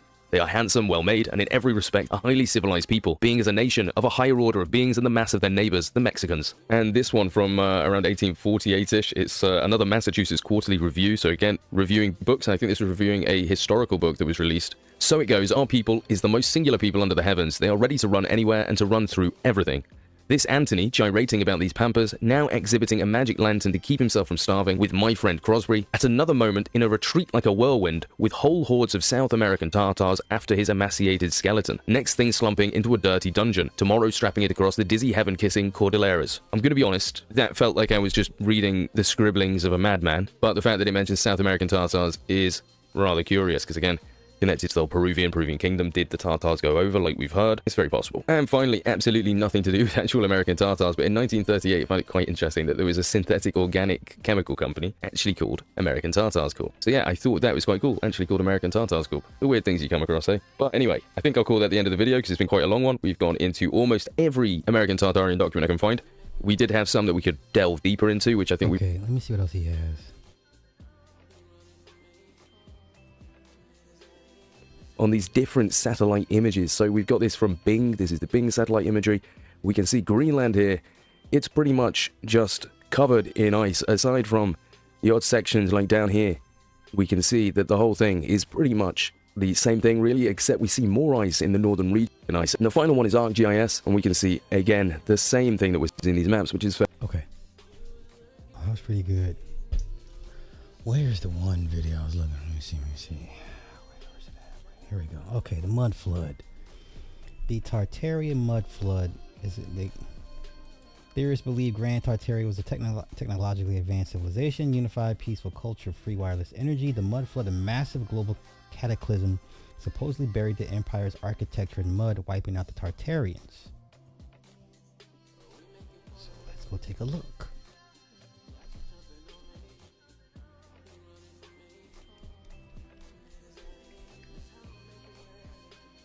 Let's go here. About a supposed Tartarian empire has been gaining traction. A theory that says a super race of giants created grand buildings, harvested free energy, then collapsed after the world was flooded with mud, leaving no records. And apparently, every government and institution on this planet has covered it up. Well, that's all plain wrong. And if you've heard this before, you've been misled. So where does this come from, and why does this conspiracy theory exist? And better yet, how can we be absolutely certain that the Tartarian Empire never existed? Hi everyone, Ken here. Hit that subscribe button, and let's uncover the truth in a special episode time removed from log cabins and dirt roads produce grand buildings. It is a fair question, and it is exactly the question a certain corner of the internet is waiting to answer for you. They will lean in and tell you in a confiding tone that you have been lied to, that no ordinary Americans built this, that the men in your history books took credit for the work of a vanished super civilization of giants, a global empire called Tartaria, whose achievements were buried, literally buried under a wave of mud that covered the whole planet a couple hundred years ago, and then scrubbed from every record on Earth. It is a seductive pitch, and I understand the appeal better than most because I spend my working life inside these buildings. I research and document Gilded Age estates. I've handled the original... Alright, so I see what angle he's on. Okay, I see what angle he's on. Let's see where this goes. Architectural drawings, read the yellowed permits, sat with the payroll ledgers, and poured over box after box of construction phase photographs. So let me make a promise at the outset. The truth about these buildings is not a disappointment. It is more astonishing, more human, and more worth defending than any story about a theorized lost empire. Let me lay it out fairly because a straw man convinces no one. The theory holds that a vast, technologically advanced, and peaceful civilization once spanned the globe. It built the world's most beautiful architecture, the world's fair palaces, the courthouses, the cathedrals, the star-shaped forts, and the Gilded Age mansions I study. And it possessed free energy, drawn from the atmosphere through the spires, domes, and copper elements that crown its buildings. Then, sometime in the 19th century, a global mud flood swept the earth, burying the lower floors of these buildings and killing most of the population. Which is why, adherents say, so many old buildings have windows sitting partly below the modern ground level. The survivors, or a cabal who inherited the ruins, rewrote history to hide the truth and repopulated the emptied cities. As proof, believers point to photographs of eerily empty streets, to the stylistic similarity of grand buildings worldwide. Now, I'm not trying to debate him, but we saw actual in black and white. There was a plan to rewrite the history of Tartaria and when it comes to the Russians and their fight against Islam, or Muslims rather, but I see where he's going, but this ain't gonna work. And to the conviction that our ancestors were simply too primitive to have built such things. This is the theory. It is expansive, it is emotionally resonant, and it is wrong at every load-bearing point. Let's break it down. For a theory that claims to explain all of human history, Tartaria has a short pedigree. The word Tartary is genuinely ancient, and this is where the sleight of hand begins. Open almost any European atlas printed between the 16th and 19th centuries, and you will find a huge region of interior Asia labeled Tartary or Grand Tartary. This was real, but it was never the name of a unified advanced empire. It was a European exonym, a vague catch-all that mapmakers slapped across the immense, poorly understood stretch of Central and Northern Asia. As European knowledge improved, the label dissolved into the specific names we use now: Siberia, Mongolia, Manchuria, Central Asia. A name got more precise as ignorance receded. That is the whole mystery. The modern conspiracy grafted onto that. That's what you're on. Okay, you're on. You're one of these. Okay. All right. Never mind what I just showed y'all for the last hour and some change. He just reduced it down to conspiracy theory. Okay, that's fine. That's fine.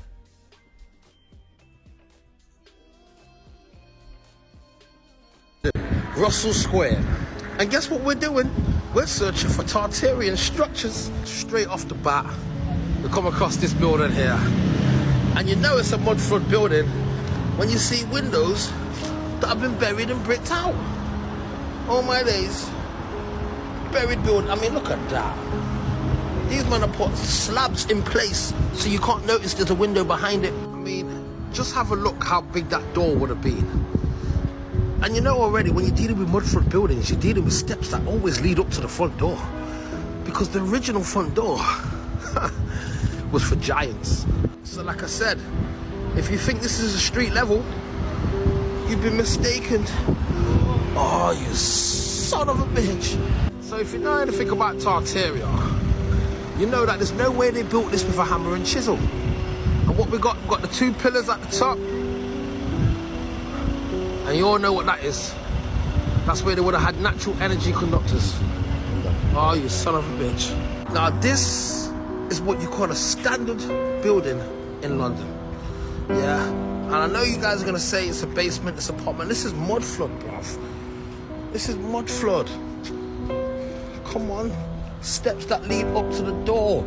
That's rule number one. And the building just keeps going on and on and on. Oh my days. Look what we've got here. Look at the size of the pillar. Look.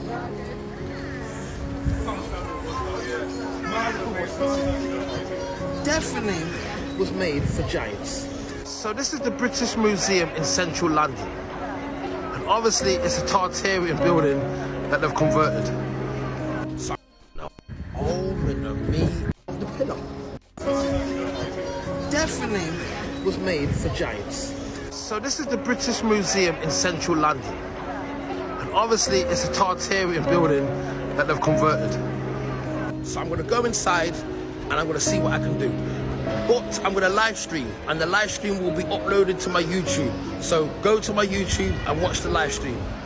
Bow. Oh. All right. We here.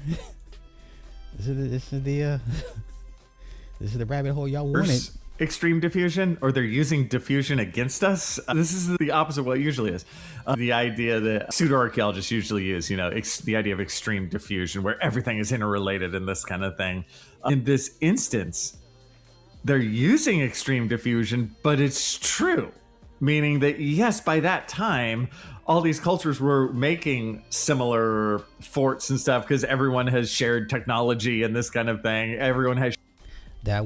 That's my thoughts too. When you see those old world fairs and all this futuristic technology and shit, I'll just be like, it reminds me of the movie with The League of Extraordinary Gentlemen with Sean Connery. They were superheroes, but like the guy that owns the submarine, I forget his name. He was a doctor or whatever, and his shit was so futuristic. But this is supposed to be in the 1920s, 1930s, right? His car had a huge ass V12 in it. That's what I get those vibes. I get those vibes when I look at those pictures from those old world fairs.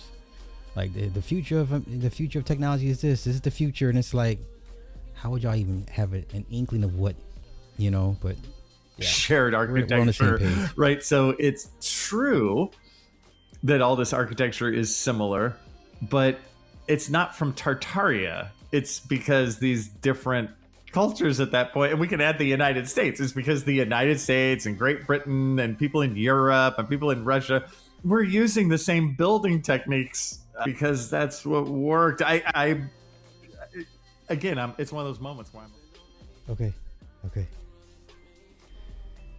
We here, man.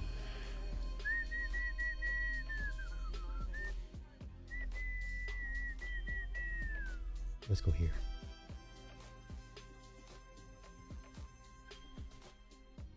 Your ass. We've got your ass now. This I've dude's seen funny this as hell. building so many times, but this is the first time I've looked at it with the mud flood eyes. Now, brother, I don't know where the original front door is supposed to be.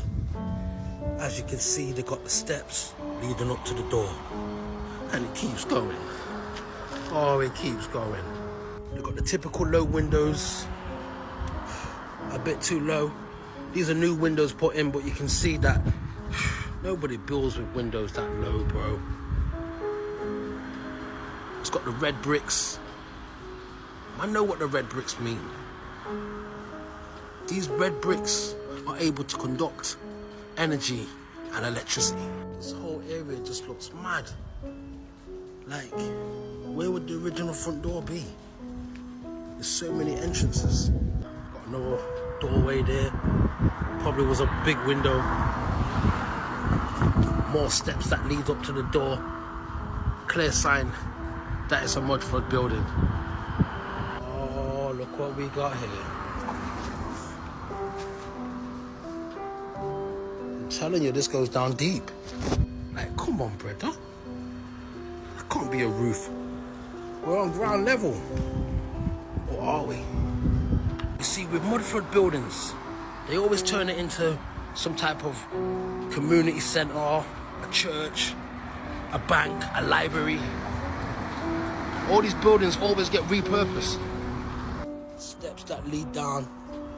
I mean, this building has at least 2-3 floors below. So all of these would have been windows that have been bricked out. And as you can see with these windows, they're just non-existent. But look how big the window would have been. It's a mad thing. Interesting. Okay, let's go here. Last one and I'm out of here. I want to tell you about a Saturday morning on November 1st, 1755, All Saints' Day, a morning when the churches of Portugal's great imperial capital were full of people, full of candles, full of the accumulated wealth and memory of one of the most powerful maritime empires in the world. And then, at approximately 9:40 in the morning, everything ended. Not metaphorically, not gradually. Everything ended in roughly 6 minutes of seismic violence that would be described in the years that followed as one of the worst natural disasters in recorded European history. The official story is familiar. An earthquake, magnitude estimated between 8.5 and 9.0 on the Richter scale. A subsequent tsunami that rolled into the harbour in 3 waves, fires that burned for days, 30,000 dead, perhaps 60,000. Some estimates go higher. The lower city, the Baixa, the administrative heart of Lisbon, essentially ceased to exist. The sealed archives, coincidentally, destroyed, and I believed that story. For a long time, I believed it completely. But the more I looked, I realised I had been looking at only part of the picture. Because here's what I couldn't shake. The world didn't just move on, it moved differently. Almost everywhere, almost simultaneously. And the deeper I went into the decades that followed 1755, the more I found a pattern, not of recovery, but of replacement. Not of rebuilding, but of rewriting.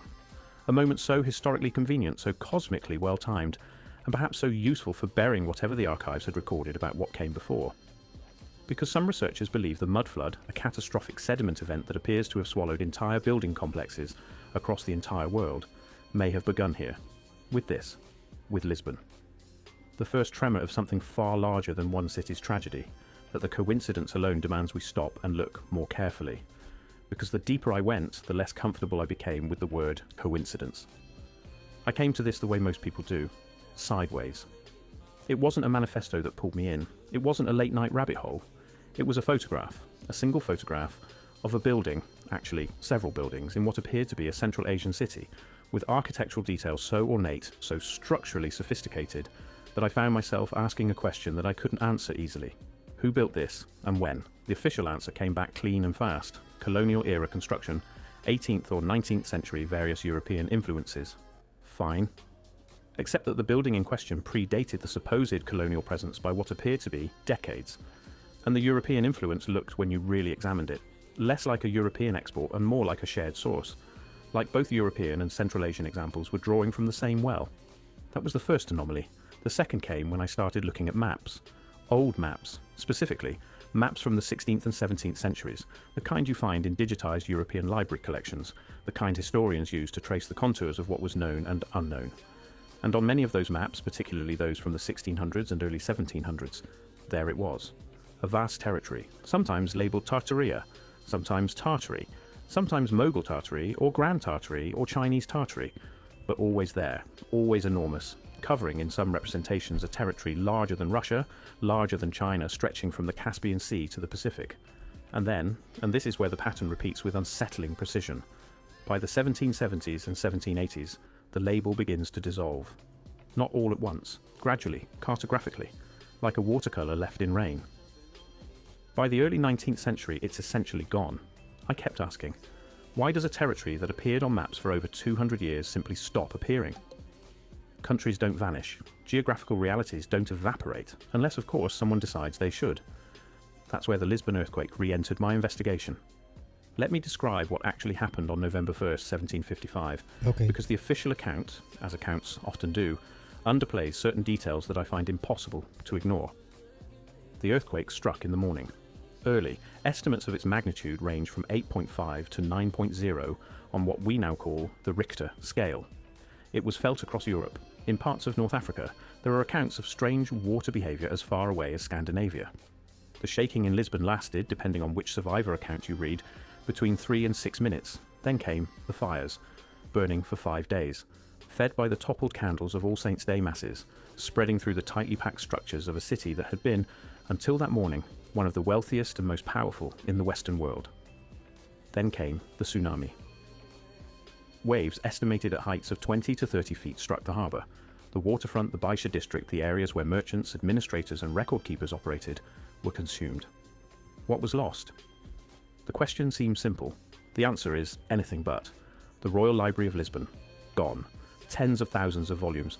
The Torre do Tombo archives, one of the oldest and most comprehensive record repositories in the known world, heavily damaged. Municipal records, trade records. The records of Portugal's extensive colonial and maritime operations, operations that had, for the past 2 centuries, brought Portuguese ships into contact with territories and civilizations across Africa, Asia, and the Americas. Those records, those contact records, the official explanation says it was a tragedy, a natural disaster, and maybe it was. Fire after earthquake is not unusual.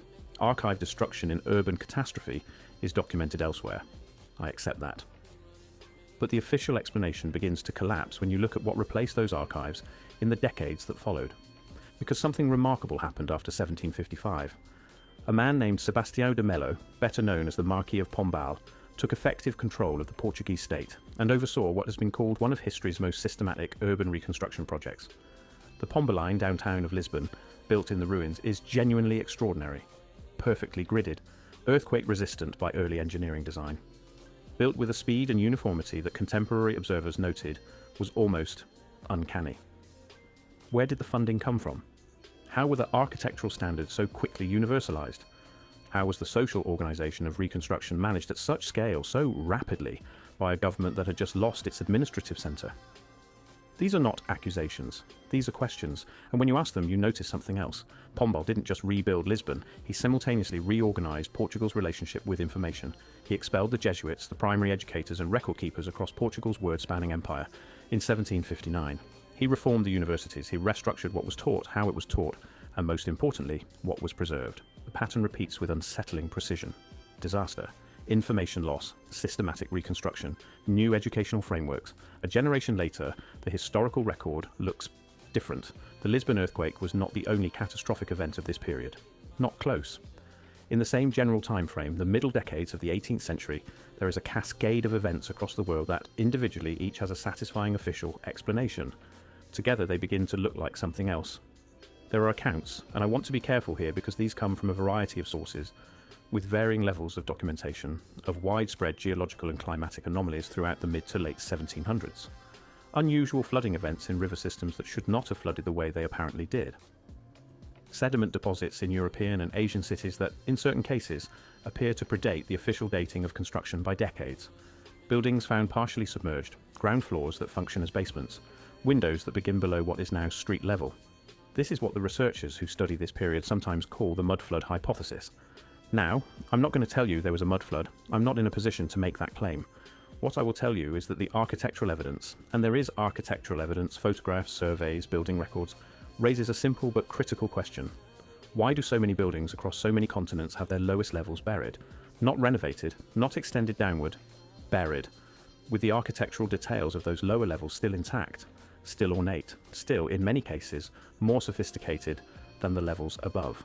Who buries their own windows? Who buries their own doorways? And if a large-scale geological event, seismic, hydrological or otherwise, did deposit significant sediment across certain regions in the mid to late 18th century, then the Lisbon earthquake, with its attendant tsunamis and liquefaction events, begins to look less like a standalone disaster and more like a trigger. A beginning. The first domino in a cascade that remade the physical landscape of the world, and with it the documentary record that might have told us what that landscape had looked like before. The evidence suggests something much larger was at work. Let's go back to the cartography, because this is where the official explanation collapses most cleanly. Tartaria, or Tartary, take your pick, appears consistently on European maps from roughly the 1500s through the 1700s. We're not talking about a peripheral legend, a mythological notation in the margin. We're talking about a named, labelled, geographically defined territory that cartographers across France, England, Holland, Germany and Spain all agreed existed and agreed on the rough boundaries of. The 1706 map by Nicolas de Fer shows it. The 1710 Herman Moll map shows it. The 1744 Danville map, one of the most sophisticated cartographic documents of its era, shows it divided into subregions with named cities, trade routes, rivers. Named cities, trade routes. This is not mythological. This is cartographic infrastructure. This is a territory that someone knew well enough to draw in detail. And then, through the 1760s, 1770s and 1780s, the very decades following the Lisbon catastrophe, the label begins its slow dissolution. The sub-regions lose their names, the cities become unlabelled.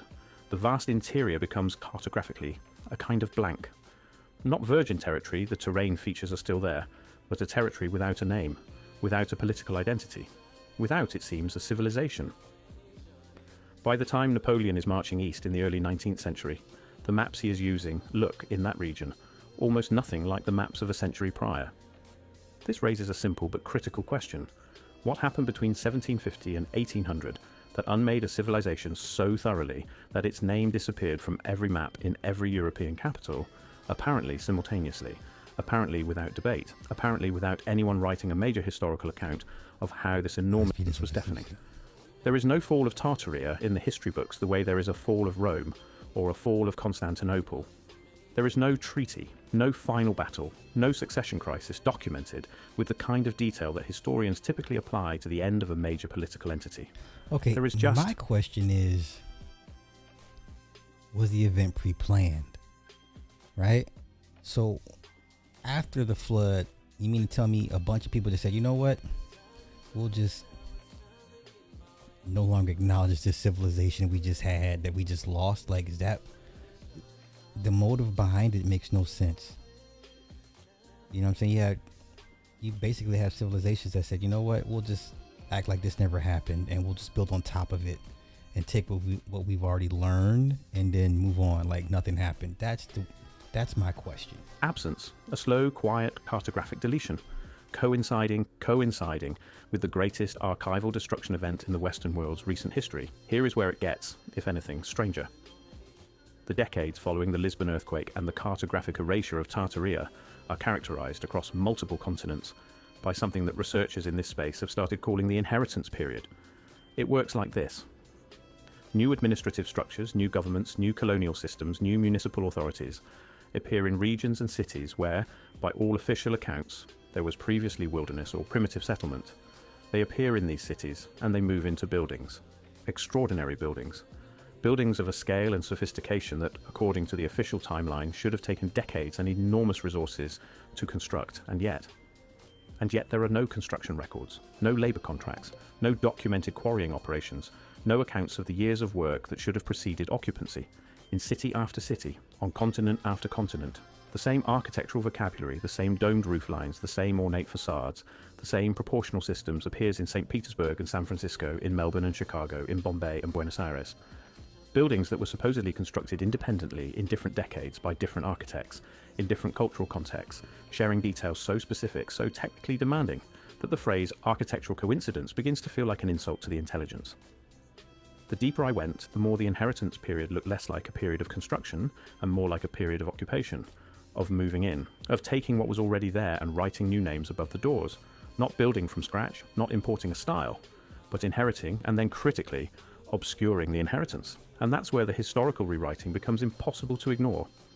Because if you inherit a civilization, if you occupy its cities, repurpose its buildings, redirect its trade networks, you have a problem. You have a paper trail. You have locals who remember. You have travellers who wrote accounts. You have, potentially, records in distant archives that contradict your new narrative. So, what do? You write a new history. A better history. A history with clean origins, with documented construction dates, with named architects and named patrons and named sources of funding. You populate the past with a confidence that the actual past, with all its chaos and incompleteness, rarely possesses. And you wait. You wait for the generation that remembered to die. You wait for the travellers' accounts to lose credibility. You wait for the children to grow up learning the new version, and for those children to teach their own children, until the distance between the original event and the present moment is so vast, so filled with authoritative restatements of the official narrative, that the original question, who built this and when and for whom, sounds not like a reasonable historical inquiry, but like conspiracy theory. I've noticed something about that phrase. Conspiracy theory. It tends to appear most reliably at exactly the points where the official account is most vulnerable, where the documentation is thinnest, where the questions are most dangerous. Make of that what you will. Right. The narrative shift that followed the Lisbon earthquake and the Tartarian erasure was not subtle, once you know what to look for. The Enlightenment, that brilliant, humane, world-remaking intellectual project, emerged conveniently in the same decades. New frameworks for understanding history. New institutions of learning. New standards of documentary evidence that, interestingly, tended to discount exactly the kinds of oral traditions, indigenous accounts, and pre-existing records that might have told a different story. I'm not saying the Enlightenment was a cover story, I'm asking. Could it have served, among its genuine achievements, as a mechanism for establishing new epistemic authority?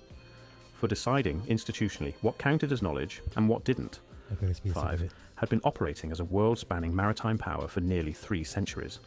Portuguese ships had reached the coast of West Africa in the 1400s. Vasco da Gama had rounded the Cape in 1498. Portuguese traders were operating in India, in Japan, in Brazil, in the Spice Islands of Southeast Asia. They were, in the most literal sense, on a worldwide level, the most connected European power of the early modern era. Their records reflected that connectivity. Reports from the interior of Asia, accounts of cities and civilizations encountered far from the coasts, trade agreements with polities that don't appear in the standard Western historical narrative.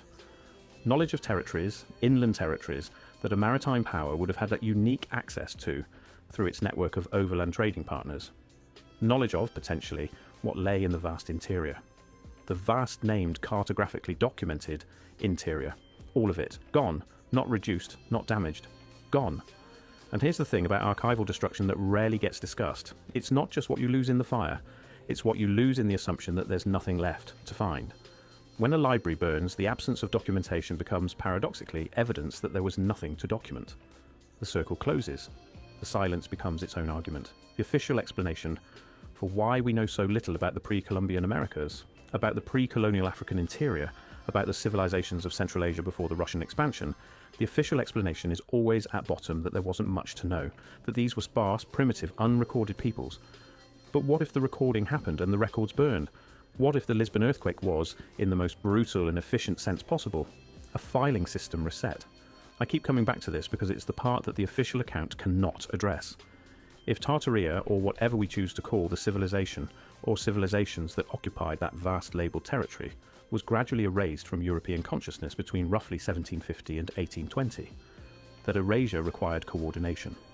Cartographers in Paris, London, Amsterdam, Berlin, Madrid, all updating their maps in the same direction, in the same decades, without, as far as I can find, any documented diplomatic or scientific consensus that drove. Right, so they just had a meeting and said, hey, we're going to redo this whole thing, like, thank God this flood just happened, because now we have an excuse to kind of rewrite it. This is crazy. The change. Why would a French cartographer and an English cartographer and a Dutch cartographer all independently decide within a generation of each other to stop labelling the same enormous territory? What were they responding to? The pattern repeats with unsettling precision in the architectural sphere as well. The same decisions made across multiple continents in multiple decades by people who supposedly didn't know each other about which buildings to repurpose, which to demolish, which to assign new construction dates, which to simply fill with new bureaucratic life and never discuss the origins of again. Not independent invention, not parallel development, not coincidental convergence, but something that looks, when you stand far enough back to see the whole pattern, like a coordinated response to a shared event. A reset, a systematic reorientation of the cartographic, architectural and documentary record around a new narrative framework. And the Lisbon earthquake, I keep thinking, may have been the moment that made the reset possible. Not because it was the only disaster of that era, not because it destroyed everything, but because it destroyed enough that the gaps could be filled with new stories, enough that the questions couldn't be fully answered anymore, enough that the absence of evidence could be reframed quietly as evidence of absence. When I look at photographs of certain buildings in Samarkand, in Kazan, in the older districts of cities across the former Tartarian geographic sphere, I see the same thing I see in photographs of buildings in Philadelphia, in Edinburgh, in the neoclassical districts of cities that were supposedly built from nothing in the early 19th century by new ambitious documented civilizations. I see a vocabulary, a shared visual grammar, specific proportional relationships between columns and entablatures, specific decorative programs around windows and doorways, a specific relationship between the human scale and the architectural mass that says, to anyone trained to read it, this was designed by someone who understood something about how human beings inhabit space, something that takes... I mean, look how big this... You build something this big for 5 to 6 feet tall people? Like, this is crazy. Generations to learn. Something that requires not just skilled craftsmen, but a tradition of skilled craftsmen, a school, an inheritance of technical knowledge, passed from master to apprentice across decades or centuries. And I look at the official construction dates, the mid-19th century dates, the completed in 1847 and dedicated in 1863 plaques. And I think, in 30 years, in 50 years, from wilderness to this, the math doesn't work. Not without a significant and significantly unacknowledged head start. I'm gonna leave it there. He's on point, man. He's on point. He's on point. I down his rabbit hole now, shit. So let's go here. I ain't gonna be here too much longer. Okay, so if you don't get Tartaria, you will never get this. The old world airships were turned on us after last reset. Massive campaign to torch buildings. The World War I was perfect cover. They also utilized them to destroy cities all over the world under the guise of fires for decades before this. All those famous cow kick over Atlanta or a spark like Chicago of 1872. Yeah, that's a great point. 17,450 Tartaria buildings in 36 hours gone. Average of one building every 7.5 seconds a day and a half. Equivalent to building seven falling into its own footprint back to back to back to back for 36 hours. Absolutely phenomenal amount of devastation. Also huge amount of devastation north of Chicago same evening. San Francisco got this treatment as well. And countless others. There was a brutal campaign to vaporize hundreds of thousands or more of millennial reign buildings. We are still losing these incredible buildings every day. That shit is crazy.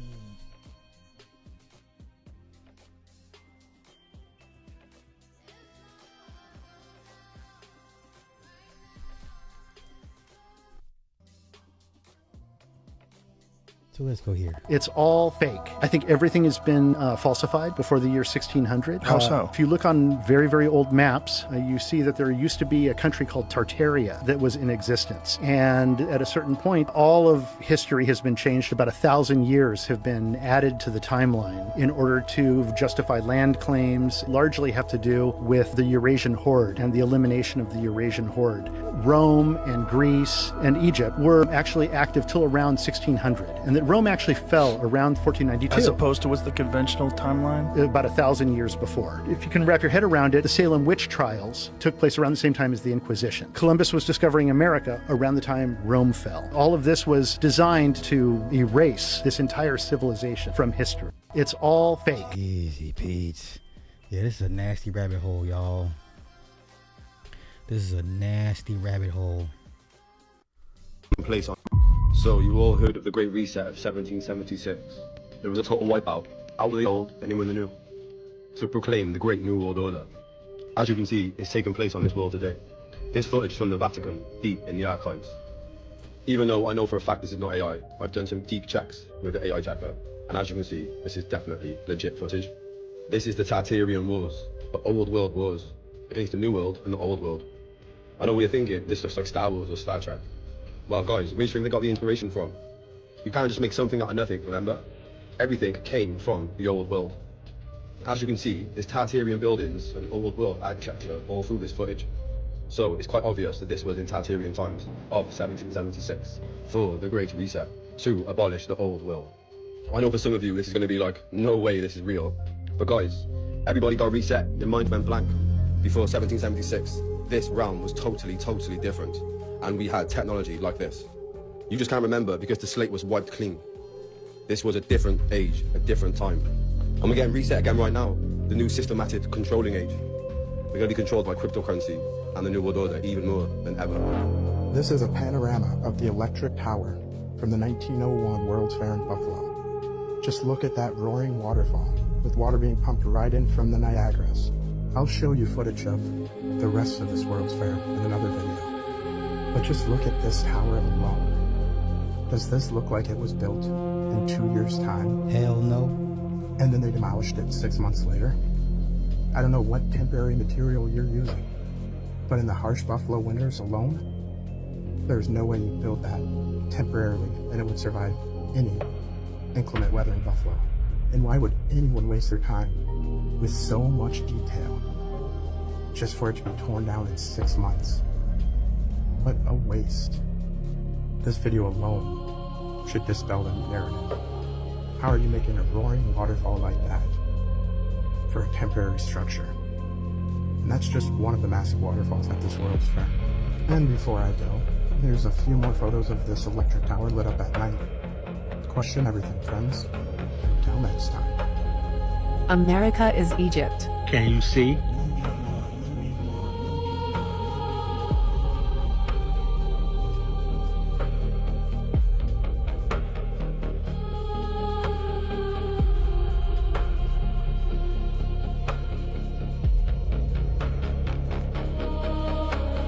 The Grand Canyon is not just an American sightseeing location. There are strange and dark secrets that lie within. Some have even encountered a gateway to a hidden world. In 1909, the Arizona Gazette published an article about an expedition funded by the Smithsonian. This expedition was led by a man named G.E. Kincaid, and he discovered an ancient underground city within the Grand Canyon. But here is where it gets interesting. This city was filled with artifacts from ancient Egypt, hieroglyphs, statues, and even pyramids. How did ancient Egyptian relics end up in Arizona over 5,000 years ago? Is it possible that they had access to flight? But it gets even stranger. The Smithsonian seized all the artifacts and shut down any further exploration, which led to 90% of the Grand Canyon being restricted till this day. The canyon is home to numerous hidden caves and tunnels, many holding ancient treasures and technologies. Many adventurers used to report seeing strange lights and sounds coming from these depths. Myanmar, formerly Burma. This is Tartaria, Asia, a free energy civilization. Before the recent... Yeah, man, it's a nasty rabbit hole, y'all. It's a nasty rabbit hole. Yeah, matter of fact, every time I watch there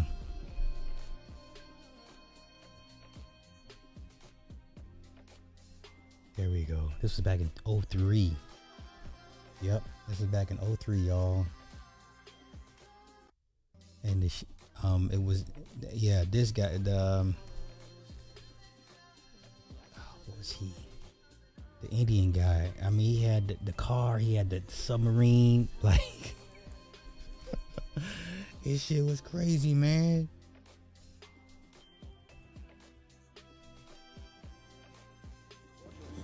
You're in for the long haul. Exactly. Mr. Quartermain? Yes, indeed, sir.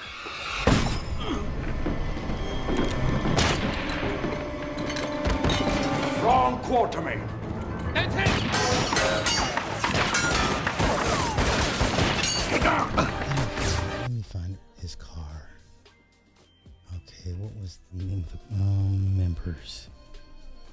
Yeah, the Invisible Man. The Bride of Dracula, right? Captain Nemo, that's what he was. Captain Nemo. He had the submarine, he had the big ass that motherfucker had like a V16. That shit was wild. I'm watching this movie like, what? Yeah, this was his car, right? The Nautilus car, and then he had the submarine.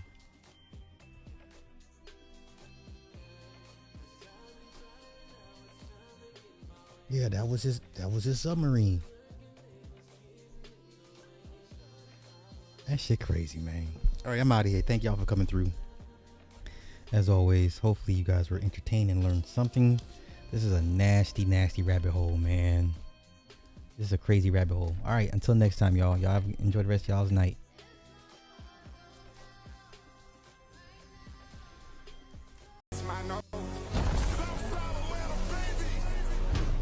One of the ops, Riggs, the catch on tape,